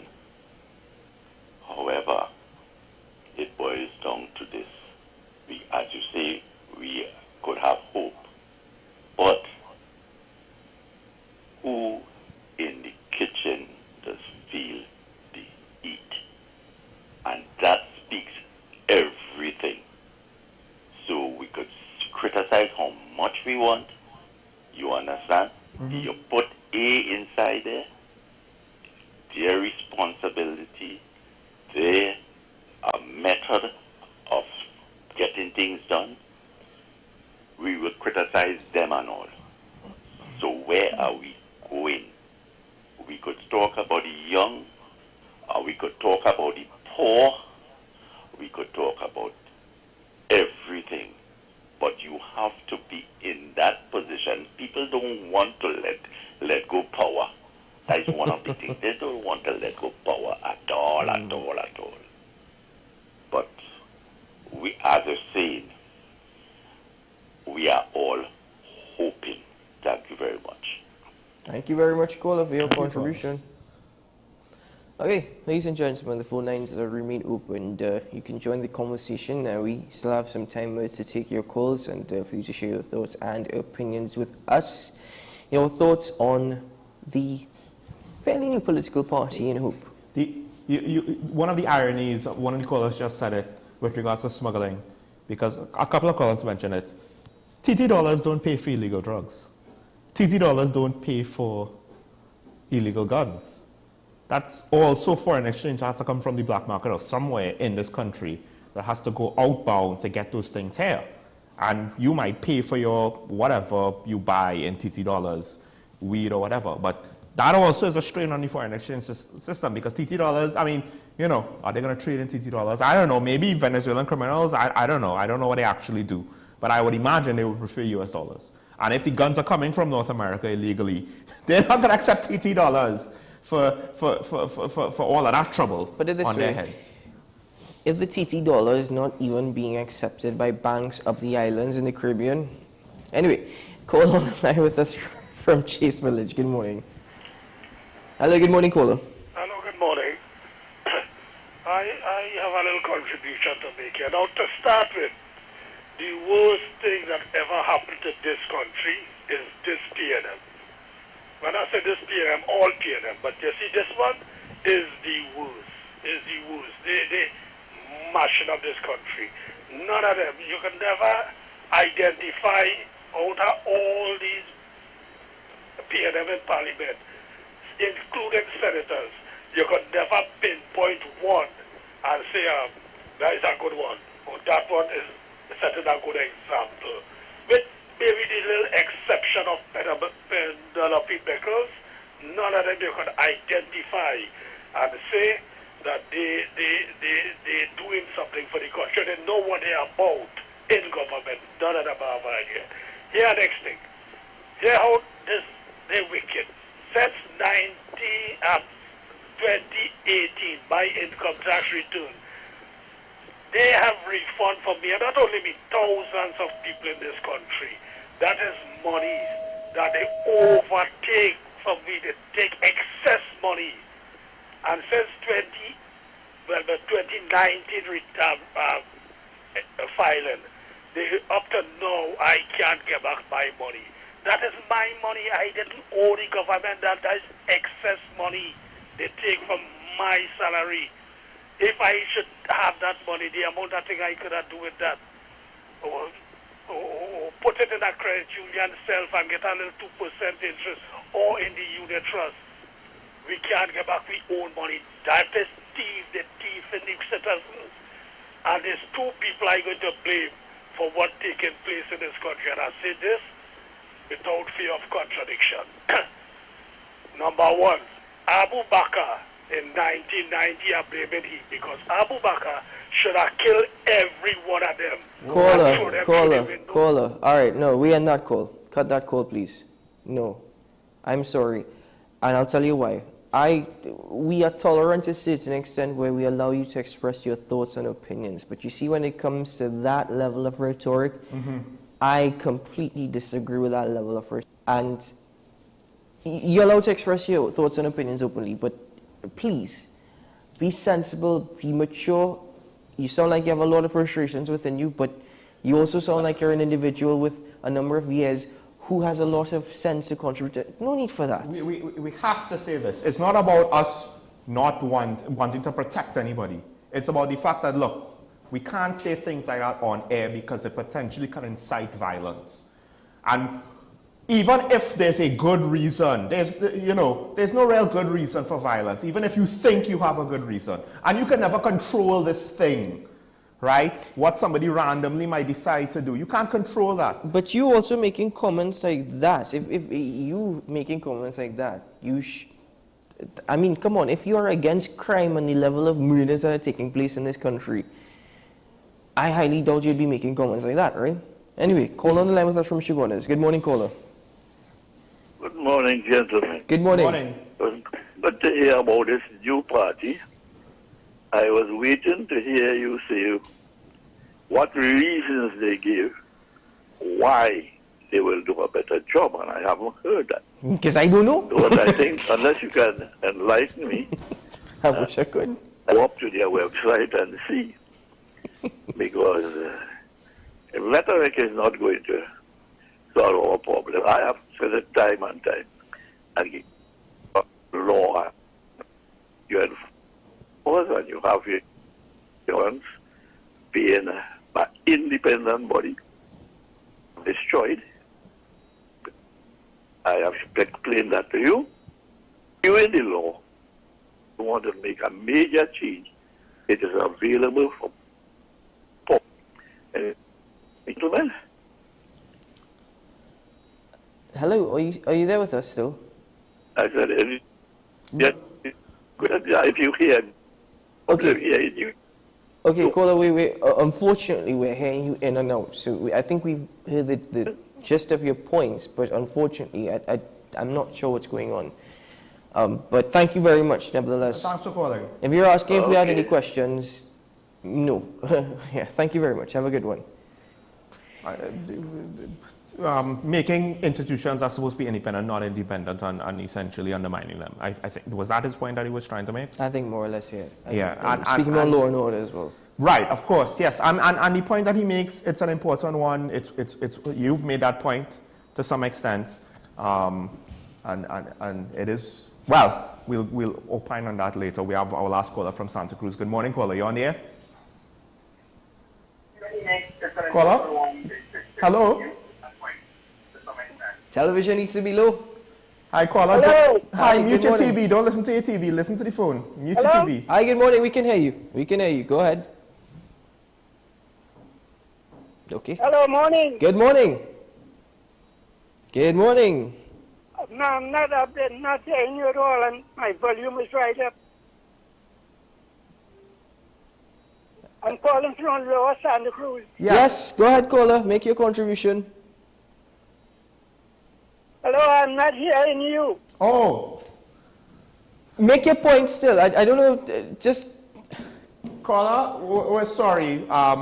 If you can hear me now through the television, there were connection issues, and we didn't have time to try to wait for you to sort them out, or because you were waiting to hear us and you weren't. So we apologize for that.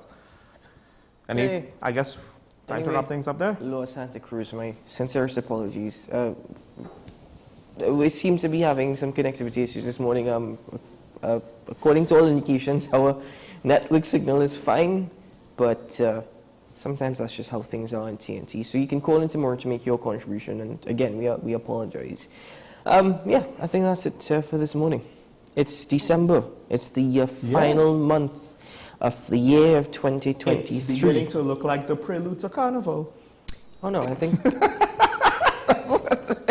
Well.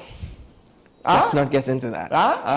Let's not get into that. I hopes that commercially this Christmas we'll see small business actually, see good revenues, or not so much.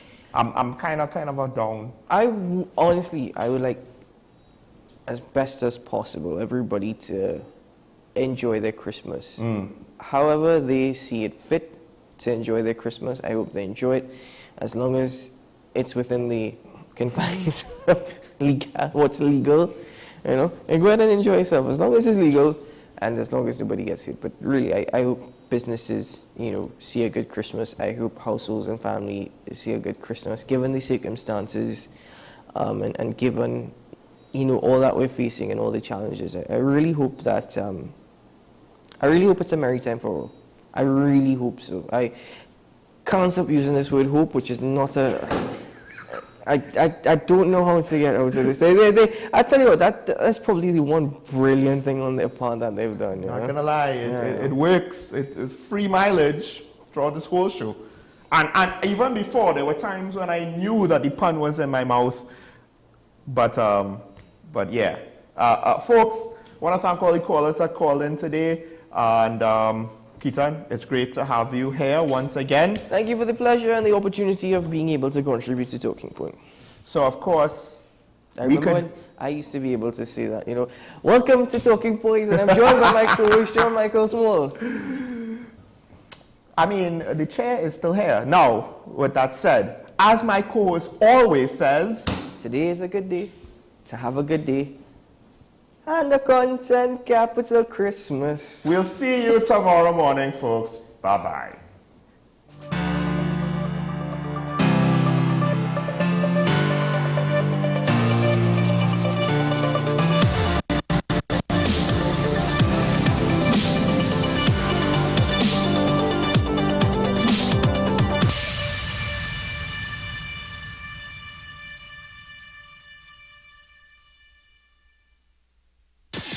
WESN.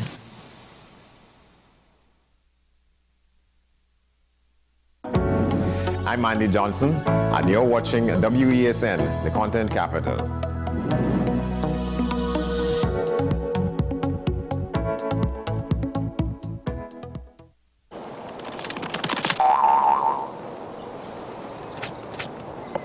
Have a content capital Christmas.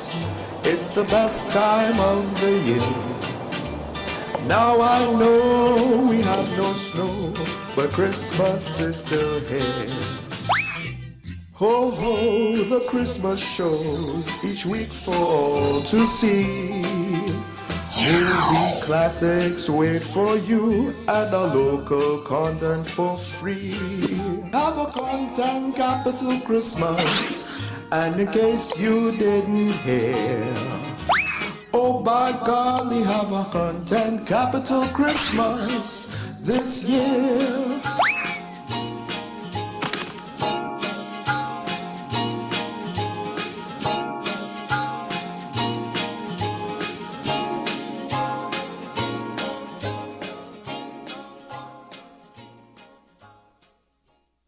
My name is Carl Media, and I'm the founder and the host of Ever Increasing Voice Ministries. Join me every Saturday and Sunday on WESN, this powerful station, at 9 a.m. on Saturdays, 1 p.m. and 7 p.m. nightly. Also on Sundays, I'll be on at 7 a.m., 1 p.m. and 7 p.m. at night time. When you come here, we are getting people heavenly ready. The issue, the continued rise in the price of flour and its impact on the cost of living in Trinidad and Tobago. How should we go about it? I want to ask you, what has been revealed to you about the state of vulnerability in the country because of this exercise and because of what we're going through? Is the government losing the war on the vaccine front? The discussion should revolve around the common good for the greatest number of people in Trinidad and Tobago. How do we inculcate a sense of respect and regard for people who may not be of your own political ilk or persuasion? The communities are now being used by political opportunists. So when the tables are turned, it's the same way. Okay, this has been 10 questions. I'm Andy Johnson, and we'll see you next time. People really want to know, what about me? Where do I fit? Yes. What is in the ride for me in terms of a better Trinidad and Tobago? And I'm pleased to shed some light on that. The purpose of bail is to ensure your attendance at court. That's it. It is not punitive. It is not rehabilitative. We, the police officers, we are professional, and we are here for whenever the survivor is ready to come forward. We have the right to private and family life, the right to religious freedoms and beliefs and thoughts and expression. But these rights are not absolute. Certain rights can be limited. The law is to govern the whole. It's for all of us in public.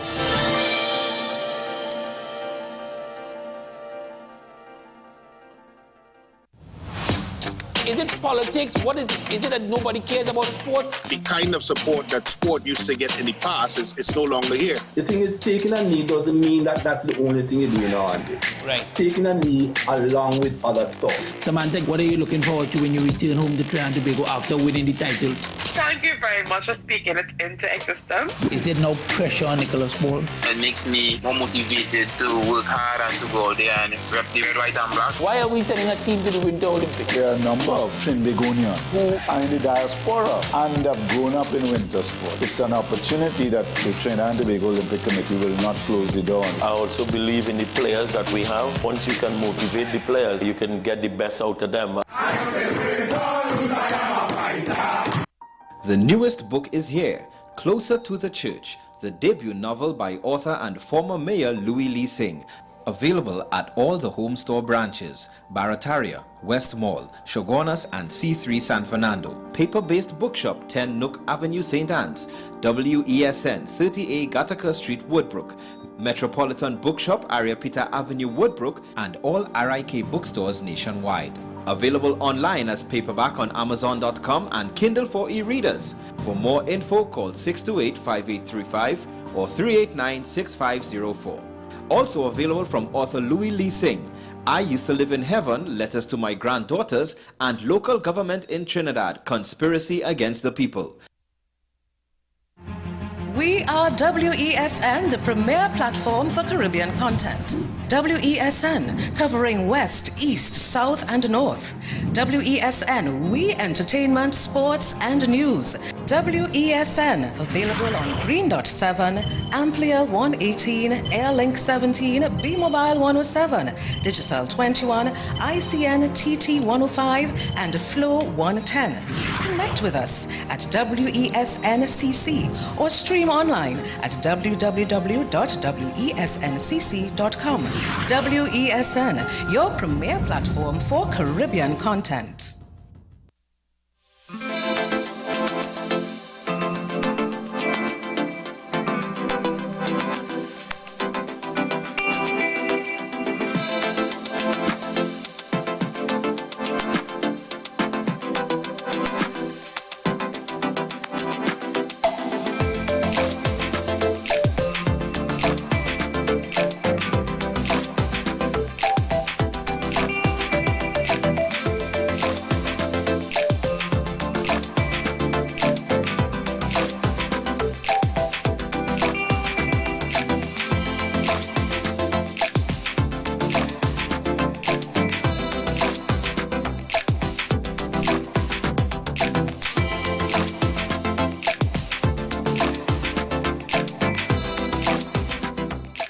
What led to the attack that left one German tourist dead and several others wounded. The attacker was known to the authorities as both an Islamist radical and one who had struggles with mental health. Born in France to Iranian parents, Armand Rajapour Miandoa grew up in a non-religious environment. He was 18 years old when he converted to Islam and began to consume vast amounts of jihadist propaganda online. As opposed to other terrorists, he really converted and got radicalized on the internet. His parents aren't Muslim. In fact, they fled the Islamic Revolution in Iran. Online, Rajapour Miandoa was in contact with the perpetrators of several high-profile terrorist attacks in France. He also ambitioned to travel to Iraq or Syria to join the Islamic State group, but didn't go through with these plans. In 2015, he was arrested for planning an attack in Paris and was sentenced to 4 years in prison. He was also diagnosed with mental health issues and placed under close psychological surveillance and remained heavily monitored by the state following his release in 2020. L'auteur était soumis à une injonction de soins. He was following compulsory treatment, which involved close psychiatric monitoring by a medical professional. This treatment lasted until the end of his probation period in April 2023, after which his case was transferred to the intelligence services. Il était pris en charge par les services de renseignement. In October 2023, Rajapour Miandoa's mother reported him to authorities over fresh radicalization concerns. But at the time, police determined there was insufficient evidence to take legal action.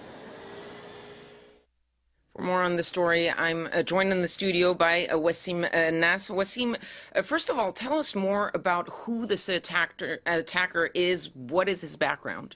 Well, actually, this is someone who's into jihadi ideology since a long time.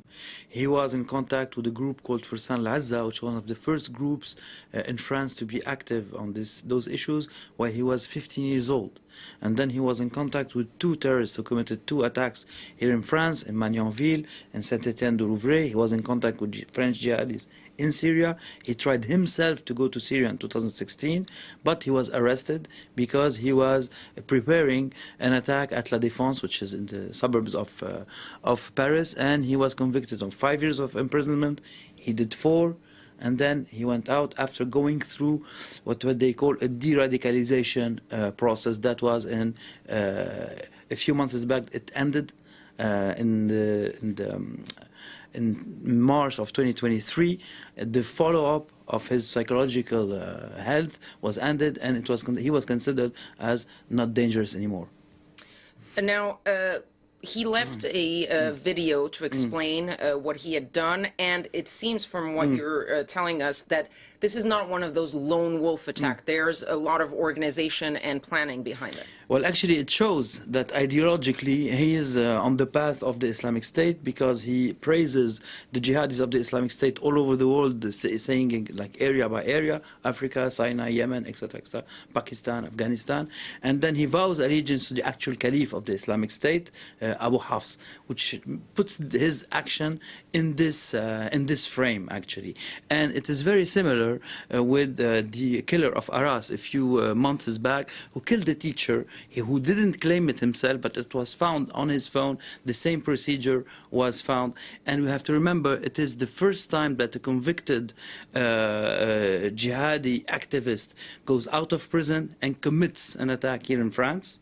And it's the second time in Europe. The first was in Vienna in November 2020, and it was the same profile, meaning someone who wanted to go to Syria, gets arrested, goes into prison, de-radicalization, and then he goes out seemingly as de-radicalized, but actually he ends up committing an attack. So it's a first in France, a second in Europe. We cannot say yet if it's a trend, but both of them, and even the latest in Arras, and even the attack that was committed in Brussels also a few weeks back, are in the same frame of the Islamic State, because even when he talks, he didn't talk about Gaza or Palestine in his video, but even in the exchange of words with the policeman when he got arrested, he talked about Palestine, but not in the frame of Hamas, because he even published on his social media things that are very critical of Hamas, accusing Hamas of being very close of Iran. Now, there is another debate growing here in the political class in France, which is those who are focusing mostly on the terrorist links and those who are trying to focus more on his mental health issues. Tell us more about that. Well, actually, yes, that's the political game between brackets, because the Minister of Interior will say, okay, it's the fault of the medical staff, and the medical staff will say it's the fault of the intelligence services. But actually, it's in between. You know, because being a jihadi is a political before anything, you know. But people who commit such acts have also slight psychological maybe problems. But the interesting thing about this is that he was psychologically followed while in jail. And when we know the conditions of imprisonment of people who are accused of terrorism, it makes a psychological follow-up necessary, and even that's the way it goes. Like, there's no other way around it. Meaning de-radicalization means that there's a psychological follow-up. But the interesting thing about this is that he even tricked the people who were following him psychologically and on the security issues. And just one detail which is very interesting, that when the killer of Samuel Paty, the teacher, Anzorov, committed his act, it was known that the actual latest killer of Paris went to the police from himself, telling them, I was in contact with him, but I denounce what he says. And his act, etc., etc., etc. And he was with someone from the penitentiary who was following him up. And this follow-up and the psychological follow-up ended a few months back. Meaning he waited, he planned, and then he committed his act exactly as the Islamic State activist in Vienna did 3 years ago. Wasim Nasr, thank you so much for your analysis. Now, Russian forces are attacking Avdiivka in eastern Ukraine from two new directions. That's according to Ukrainian officials. The industrial town in the east of the Donetsk region has become the fiercest flashpoint on the sprawling front line as Russia tries to fully capture this town. Meanwhile, a few empty cargo trucks crossing the border between Ukraine and Poland, possibly the first step towards a de-escalation of a border blockade that has paralyzed Ukrainian trade. Polish truck drivers have been blocking Ukrainian trucks at major crossing points for the past month, protesting what they say is unfair competition and demanding that the reintroduction of a permit system for goods entering the European Union from Ukraine. Adrien Sarlat and Gulliver Cragg sent this report. The queue of trucks stretches for miles. Tempers are short. Та ти чуєш мене, що я тобі говорю? Я тобі 15-й раз кажу, що я говорив, щоб їхало 7 машин з кожного парку. There's no sign of a let-up in these Polish truckers' protest against what they see as unfair Ukrainian competition. Our main demands from the European Union are the restoration of the permit system for Ukrainian drivers entering Europe and the suspension of licenses for transporters financed by countries outside the EU. Kamil Ambroziak, meanwhile, says he fears for his business if things don't change. Around 30 or 40% of Polish transport companies have got no more work. Their trucks are at a standstill. It's a huge problem. This Ukrainian competition is a big threat for us and for the EU as well. But many of the Ukrainian drivers, waiting for days in the cold, accuse the Poles of hypocrisy. They're forgetting that when they entered the EU, they got huge subsidies and took over the German markets. Kiev has warned that supply problems could lead to energy shortages. Many, like Yuri Ostrovsky, suspect a deliberate attempt to weaken Ukraine and its war effort. I think Russia's playing a role in this, and that people are being paid to do this blockade because they're checking everything we're carrying. An allegation strenuously denied by the Polish farmers who've joined forces with the protesting truckers. Our farming sector is collapsing, and the same is happening to the transport sector. No one is paying us to be here, not Putin or any organization. We're just simple farmers. Ukrainian grain arriving in Poland has destabilized our market. If no agreement is reached before the end of the year, the Poles plan to extend the blockade as far as February.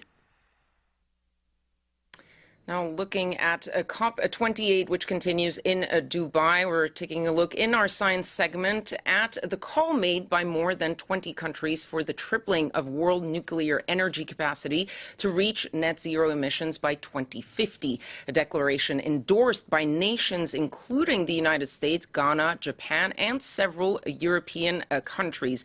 Now, joining us to discuss and explain the sudden resurgence of interest for nuclear energy is our science editor, Julia Seeger. Now, Julia, nuclear, the word nuclear was almost taboo in previous COP editions. Today, it appears that it could possibly be a solution. Exactly. I think I even want to go back. I think the first rejection of nuclear energy happened in 1979 after the 3 Mile Island incident in the United States, and then, of course, followed by the 2011 earthquake in Fukushima, which led some countries like Belgium or Germany to want to phase out of nuclear energy. Now, we're actually seeing that some countries are going back on that decision, and one of the reasons why is that the industry is evolving. And as John Kerry said, you know, it's not a miracle solution, but you can't reach net zero by 2050 if you don't have nuclear energy in the energy mix. So it's seen as a complement to renewable energies, who have the problem, of course, of intermittency, so you can't always harness the sun or the wind. And because electricity can't be stored, that's a huge problem. Now, another advantage of nuclear power today is, of course, it offers energy independence. And this is also one of the reasons why there's this comeback of nuclear power, because first, we can really feel during this COP28 that there's a push to want to move away in a definite manner from coal and from fossil fuels. And second, we're in the wake of the Ukrainian war where, where we also had this European embargo on most Russian fuels, and we had this energy crisis in Europe, which then led to the inflation that we now know, and which also pushed certain countries like Germany to have to restart their coal power stations. So those are two of the reasons why, but you can really see that nuclear power can provide a decarbonized electricity, of course, in an abundant manner at a time where we're trying to electrify all sectors, like, for instance, mobility.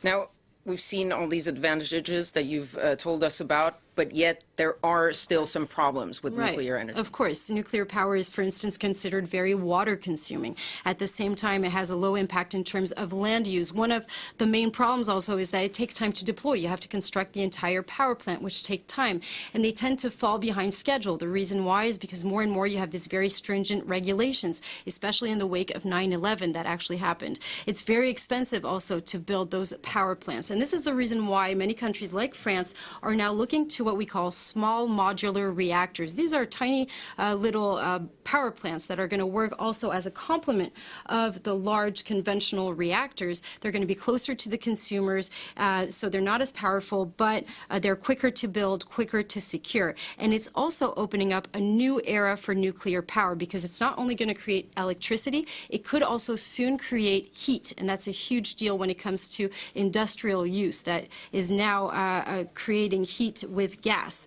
It can also produce fresh water through desalination plants and perhaps decarbonize hydrogen. For now, they're not yet on the market, but they're moving very fast. And one of the problems that we've seen in that industry is because of, this rejection that we saw in the beginning of the 80s, there hasn't been any investment in this nuclear industry for decades. And this is something that those countries have called for as well at COP28. And there's also the question of the radioactive waste. We're looking long-term, the security of nuclear plants, and how do you manage that waste? Of course. So the security issue, it's a huge issue. I mean, you have to see there's security concerns when it comes to incidents, but also malicious acts. When it comes to management waste, so just to give you an idea, following recycling operations, you're going to have 96% of used nuclear fuel that can be reproduced. We're going to see it in just a minute. So 96% of used nuclear fuel that can be reused to produce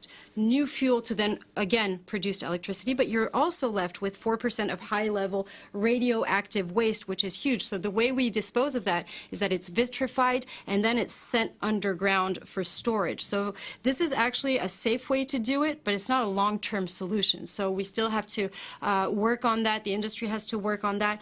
I think what's important here is to understand that nuclear power is a very complex topic. It's sometimes frightening for people, but it's for the first time we're seeing at COP28 that leaders are talking about it openly and saying we can't reach net carbon zero for 2050 if we don't invest a little bit more on nuclear energy. It's all about a little bit of a balancing act when it comes to nuclear energy. Exactly. And also realizing that when things go wrong on the international scene, unfortunately, many countries tend to have to revert to dirty fuels. Thanks a lot, Julia Seeger, with our science segment. And that wraps it up for this hour of Live from Paris, but I'll be back in after just a quick break.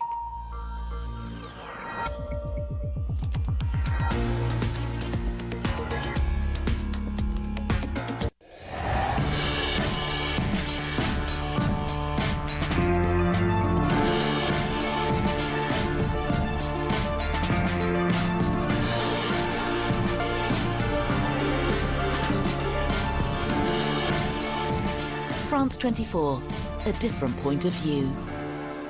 Liberté, égalité, actualité.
civil war in Sudan has signed the end of a short democratic interlude, and it's having dramatic consequences in the Darfur region.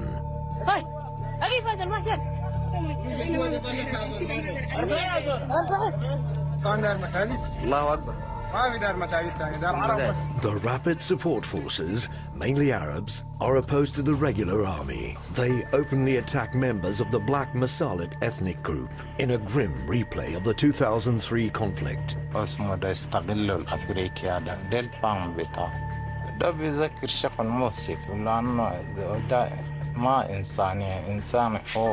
Are we heading towards a new 21st century genocide? Watch Reporters on France 24 and France24.com. WESN.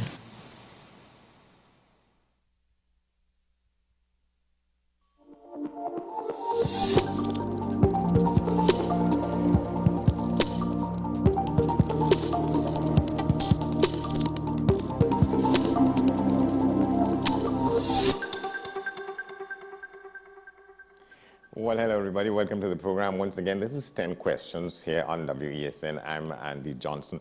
The discussion in this edition of the program has to do with something we want to call the law and justice in Trinidad and Tobago. It has to do with the case which was just completed days ago, you can say. 6 police officers who were charged with the killing of 3 people in a place in Moruga in 2011. They were held to be not guilty, based largely on the testimony of one of their fellow members, this time a lady, Nicole Clement. She turned state witness and gave a statement during the matter when it was at the preliminary inquiry stage, but she refused to testify in the High Court. She'd spent some time as a protected state witness in a safe house. She had some complaints over that, about how she was treated and the like, and to what extent that influenced the decision not to testify, so that her statement in the preliminary inquiry could not be interrogated, because in the court she refused to say anything. In some cases she was saying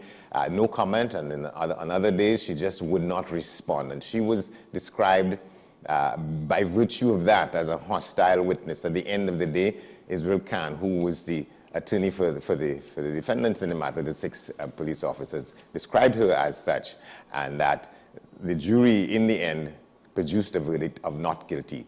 In a people's sort of analysis of it, and a poll by the Express newspaper in the days just after the hearing, well, the trial and the decision, people were asked whether they thought that justice was served. You know, euphemistically speaking, 9 out of 10 persons who responded said no, justice was not served. But the issue is the matter went to court. The processes in the court were followed in the way that they were. A verdict that came out was one that was unpopular with a large cross-section of the country. But the question remains, was justice served? To try and help us understand it, to have a discussion on the matter, my friend, our friend around here, public citizen Steve Alvarez. Good to have you, my friend. Good morning, Andy. Good morning, Trinidad and Tobago. All right, so let's start. But before we go to it, though, there is a kind of a narrative which was forwarded to me by one of our friends, Farid Ali, an attorney in the courts in Trinidad and Tobago, and he sets out, in a real sense, a graphic description of what we want to talk about. Let's take a little bit of what he said to me, saying how the matter should be looked at. I'm being the devil's advocate here. That decision made by the High Court in relation to the 6 police officers that walked, when the public reads or hears the narrative that the police officer who was the main witness, Nicole Clement, she was charged for murder with the other 6 officers, so it was 7. But she became state witness against the other 6 in exchange for freedom. And she lived in a safe house for the past 10 years, and she said it was bad and the conditions were bad. And therefore, she refused to testify in the High Court. That would have made the difference, because the jury would have sat and listened to her silence. And when they read her statement that she gave in the Magistrates Court in the High Court, the prosecution would have treated her as what we call a hostile witness. A hostile witness is a witness who says something different from what they originally said. So she would have, if she come in the High Court and was talking, giving evidence, and she said something different from what she said in the Magistrates Court, meaning that she's no longer implicating the other 6 officers, then they could say, but you went against what you said in the Magistrates Court. In the Magistrate Court, you were implicating 6 officers who were your colleagues, and now you're saying something different. But what she did was worse. Rather than contradict herself and say something different, she simply refused to cooperate. She said nothing. So the jury would have heard nothing from her in the High Court, and they would have only had been able to form an opinion based on what she said in the Magistrates Court. That could only be viewed negatively and could only discredit her evidence from the Magistrate Court. In other words, the jury had no choice but to let them 6 officers go on the basis of the main witness, Nicole Clement, going quiet. So, but what I'm saying is, from the narrative, from the layperson, the man on the street, the 1.4 million people in this country who pick up the papers and realize 6 officers walk, they may not understand that there's a technicality that them officers win on. They didn't win on the merits of the case. Winning on the merits of the case is that she gave the evidence and the jury didn't believe her, and they made a decision that she was a lying police officer, and the men won the case on the merits. The officers would have preferred to win the matter on the merits, meaning that they hear the officer's evidence and the jury say, I don't believe the woman, Nicole Clement, the police officer. I believe the police version of the facts, meaning the 6 officers. I would have preferred that if I were the 6 officers, because I would have been exonerated on the facts. But they weren't exonerated on the facts. They were exonerated because a witness slipped up and refused to give evidence, a technicality. And those 6 officers, if it is the police service of Trinidad and Tobago wants to be difficult, could still... All right. So that was our friend Farid Ali laying out the case. He said that this verdict was based on a technicality, and that, well, it left a lot of people gasping. And like I said on the top of the program, if we just not necessarily on the basis of the numbers, but I mean, if you look at it in toto, as they would say, essentially 9 out of 10 people who were polled on the issue said that they found that justice was not served here. And that's the question. Was it or wasn't in people's minds? Steve? Well, I think, again, you know, it's yes, justice was not served, but not simply because of how the verdict turned out. It was not served because you had police officers, accused people, waiting for 12 years to have their matter heard. And that's one of the major problems that we have in our society today, is that things are not happening as they ought to in the period of time that will allow people to feel that justice is served. So until we get to the point where you have a justice system that allows for expeditious dealing with matters before the court, you're going to continue to have a situation where people at the end of 5 years or 10 years fail to remember certain things, and people at some time may have gone on with a different life and don't want to be disturbed by the issues that happened years ago. So that's one area where the justice is not served. But then you look at the verdict itself, and I tend to agree with your good friend that you could not have arrived at a different verdict, no matter how you look at it. Because if the main witness, the person who says, I was there and I saw what happened, cannot be cross-examined, cannot be even asked whether what you said was true or not, then there's nothing that this jury had to hold on to say, listen, I think these men were guilty. So it might be in your head, it might be in your opinion, but decisions of a court are not determined by what you think, it's determined by evidence. And if the evidence cannot support your decision, then I suppose you have to come out with a different verdict. Yeah, but the fact is that the thing had gone through a process, okay? Before you get to that, the question of the process, you say that to begin with, going in, the fact that the accused had spent 12 years on remand, that itself sort of challenges the question of what is justice. Yeah, our whole system of justice is one that has to be evaluated not only in terms of time, but we have this question as well, and this is something that the attorney Israel Khan brought up, and is one of his pet peeves right now, is that of whether we have jury trial or we have trial by judge. And the argument for trial by a judge is that that person have an understanding of the law and an understanding of what might be the best, what is, acceptable evidence and so on. But a trial by jury allows people to simply look at the facts that are presented and make a determination. And especially in this small society where people can be influenced by one or another criminal element, it's more difficult for someone, if they were to go down that road, to threaten 10 persons or 12 persons rather than one person. So that argument too, with trial by jury versus trial by a judge, is something that's we have to look at in terms of looking at our justice system.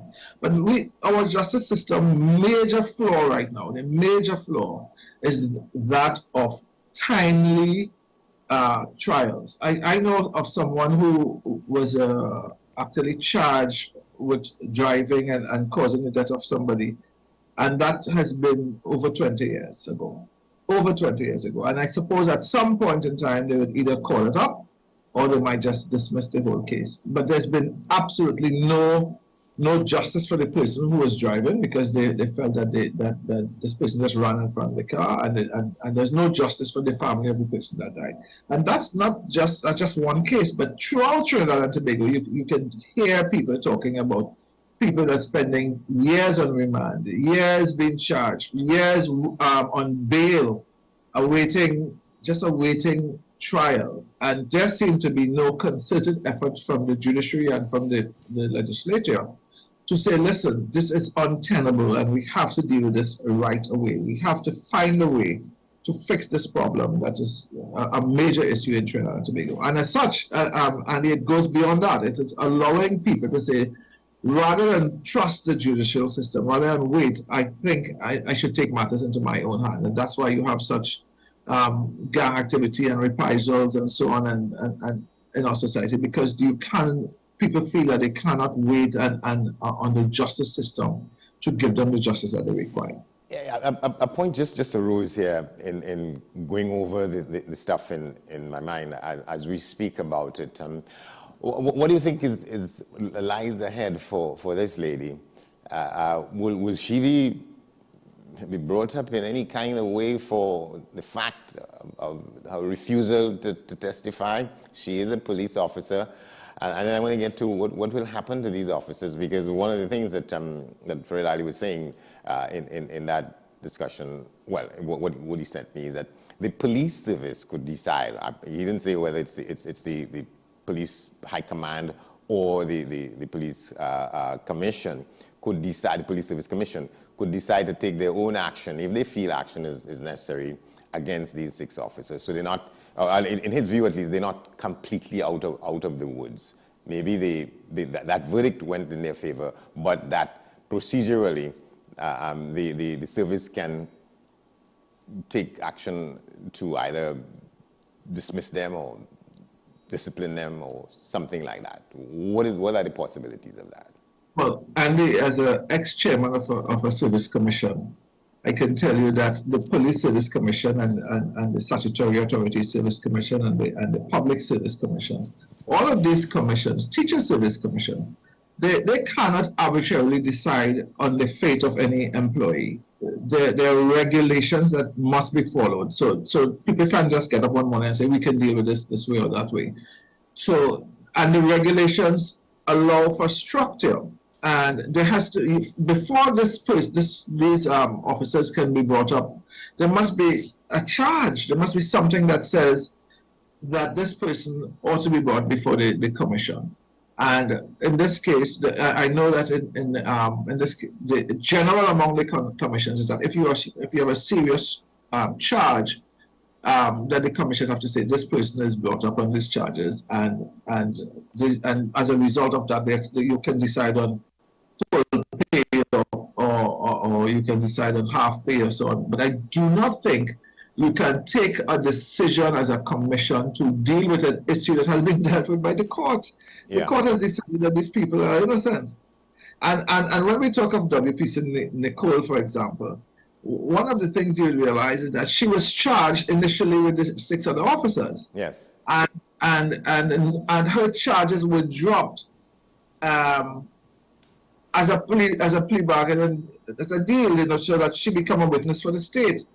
And now that she is no longer charged, I don't think that the regulations allow for any police commission or any commission to now say, okay, I am going to do charges myself. Based on what? And that's the question, because you have now been tried and found not guilty, and in her case, you have been not charged by the state. So that removes this specter of the commission, and also ditto in that case with the police administration. So the commissioner and who else forms the sort of the top rank in the police service.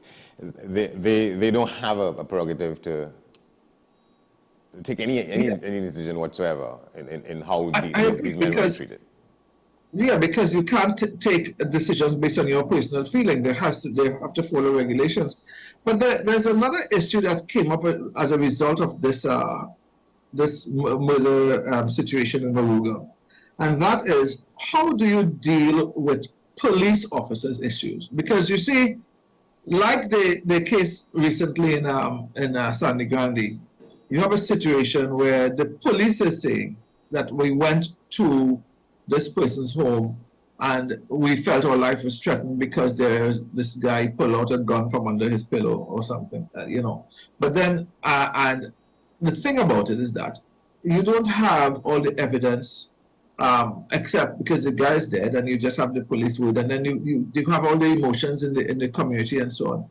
And one of the things that came out of that Moruga case is that they're saying when it comes to police matters, where people, especially in communities and so on, people come out and say, I feel that there's injustice in this area, that the judiciary should give some priority to police matters. And that is something I think that you have to look at, because almost every day police officers are asked to go out there and protect and serve the nation. But there's almost every case where the police kills someone or shoot at someone, that there's this perception that they use force that should not have been used, and as a result they suffer not only public condemnation, but they suffer loss of income. Their social life is affected, and there should be an attempt somewhere to deal expeditiously with police matters. And that's one of the issues that came up in this case, that I think it was Israel Khan that said that police matters should be given priority. Yeah, and again, going back to in the public imagination, you have to continue to make the point that this not guilty wasn't based on whether or not people in the jury felt that the police officers acted improperly or anything like that. But those matters could not be gone into because of the lady's refusal to back up what she said in the preliminary inquiry. She absolutely refused to provide evidence for the members of the jury to hear. And the system is such that they couldn't go on what she said at the preliminary inquiry. But if you think about it, Andy, it's a win-win situation for her. You have already been exonerated, so there are no charges of murder against you, and you do not want to earn the whatever repercussions there might be from going against your colleagues. So if you take a position that I'm not going to be cross-examined, I'm not going to be thing, then it's a win-win situation. Your colleagues are going to say, okay, she did not sell us out again or anymore. And on the other hand, she don't have to worry about being charged. So it is a win-win situation for her. But the question remains, has justice been served? Because, as your friend indicated, the public cannot say that based on the evidence produced, the police were exonerated. they cannot say that having looked at all the matters that were brought up in the court, the police were exonerated. They can simply say that they were exonerated based on a technicality, and that doesn't do very much for the police themselves, and it's something that I suppose will haunt their careers for a long time. Another thing that I noticed that the police, one of the officers was asked, "So are you going back to the police service?" And you have to recognize that this is somebody who has been out of the police service for over 10 years. And how do you now just integrate into the police service at that time? And that's one of the damaging thing that happens when justice is delayed. So I am glad that you decided to deal with this issue, because it brings to the fore how people's lives are affected one way or the other through the inefficiencies of the state. Yeah, and you dealing with the trial itself as well.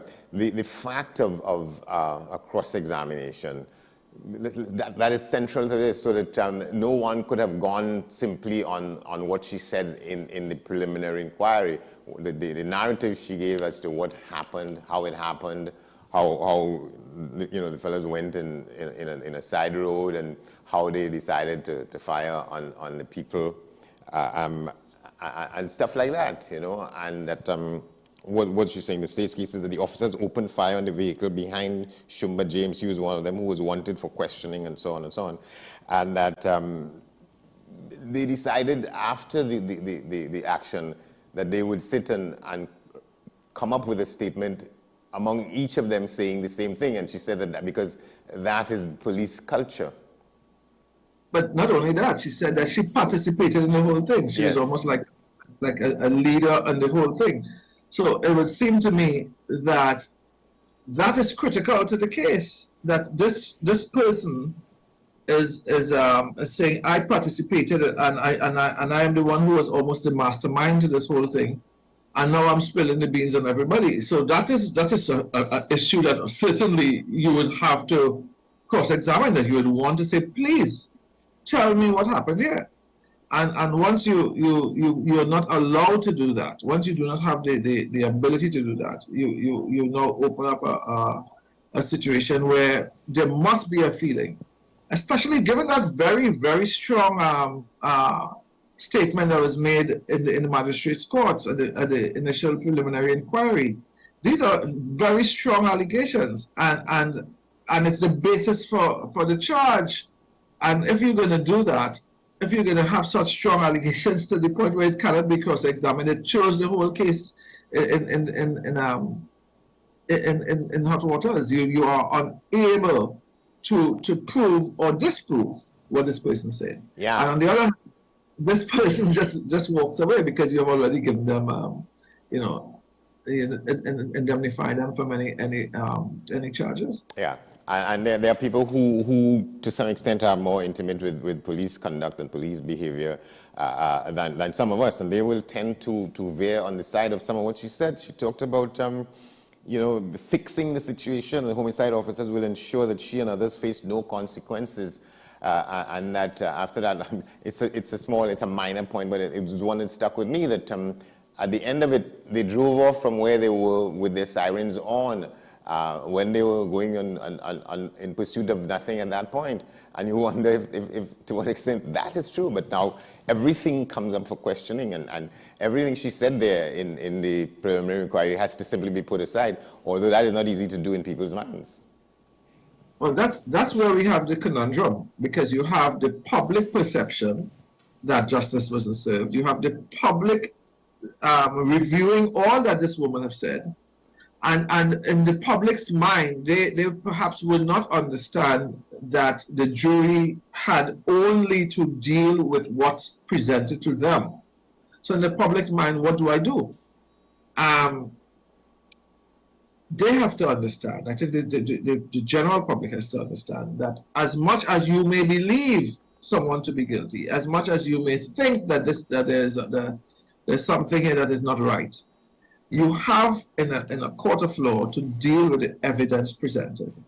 And in this case, the evidence doesn't support the accused being found guilty in any way because of the fact that you cannot rely on this major piece of evidence. And that's the major piece of evidence that would have led the whole case. Yeah.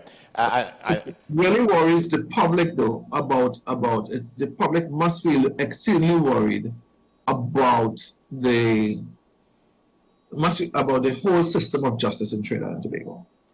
What do you think will or should come out of this in terms of understanding the importance of the delivery of justice? Because we didn't get it in this case, and people wouldn't understand. And this is an attempt to get people to understand it.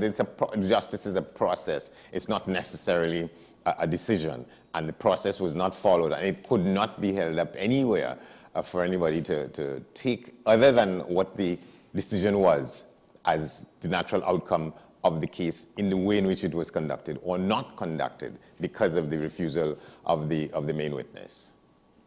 Well, there are a few things to take away from this case. One of them is you have to look at police conduct and police activity, and I think the police commissioner has to look at how policing is done in future, and in this case, it comes back to what we've been talking about, the public have been talking about generally, and that is the body cameras and so on. It comes back to that. You cannot simply rely on the word of the police, especially now when you have one police saying something and then not supporting what she said initially, and there's no supporting evidence independent of the person's voice, and body cams would have helped in that case. It also brings to the fore the importance of dealing with police matters expeditiously. It also brings to the fore the importance of the judiciary looking at how do you get forensic evidence to support a case, and that's another issue that we have to deal with, because when you think now about the length of time it takes just to get back testing results and so on from the forensic department, all those things has to be looked at, and I think that the legislature have to look at our whole judicial system and the way we approach justice and come up with laws and structures that can make not only the accused people feel that they've been treated fairly, but the public feel that we have done justice. And that didn't happen this time. So we have some work still to do. We have a lot of work.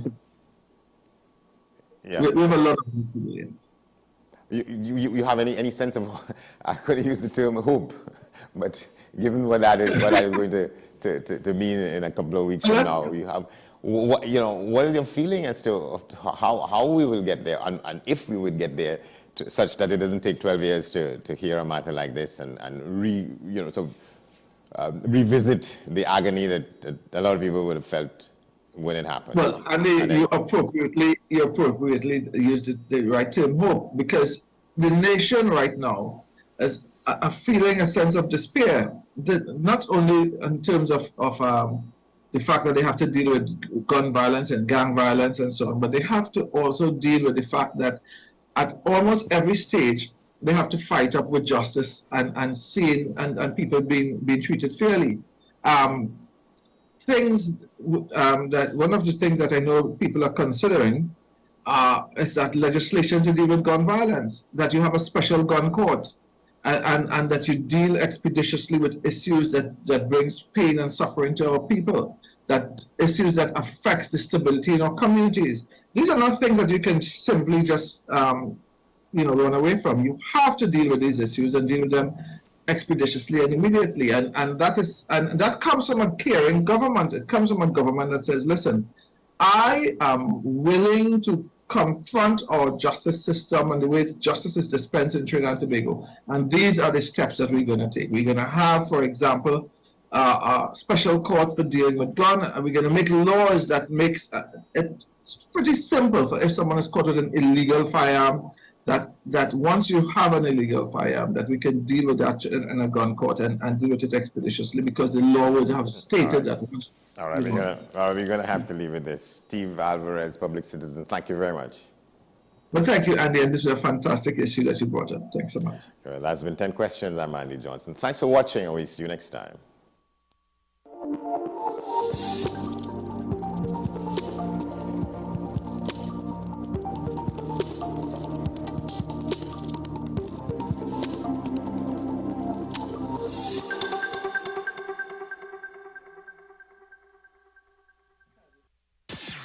WESN.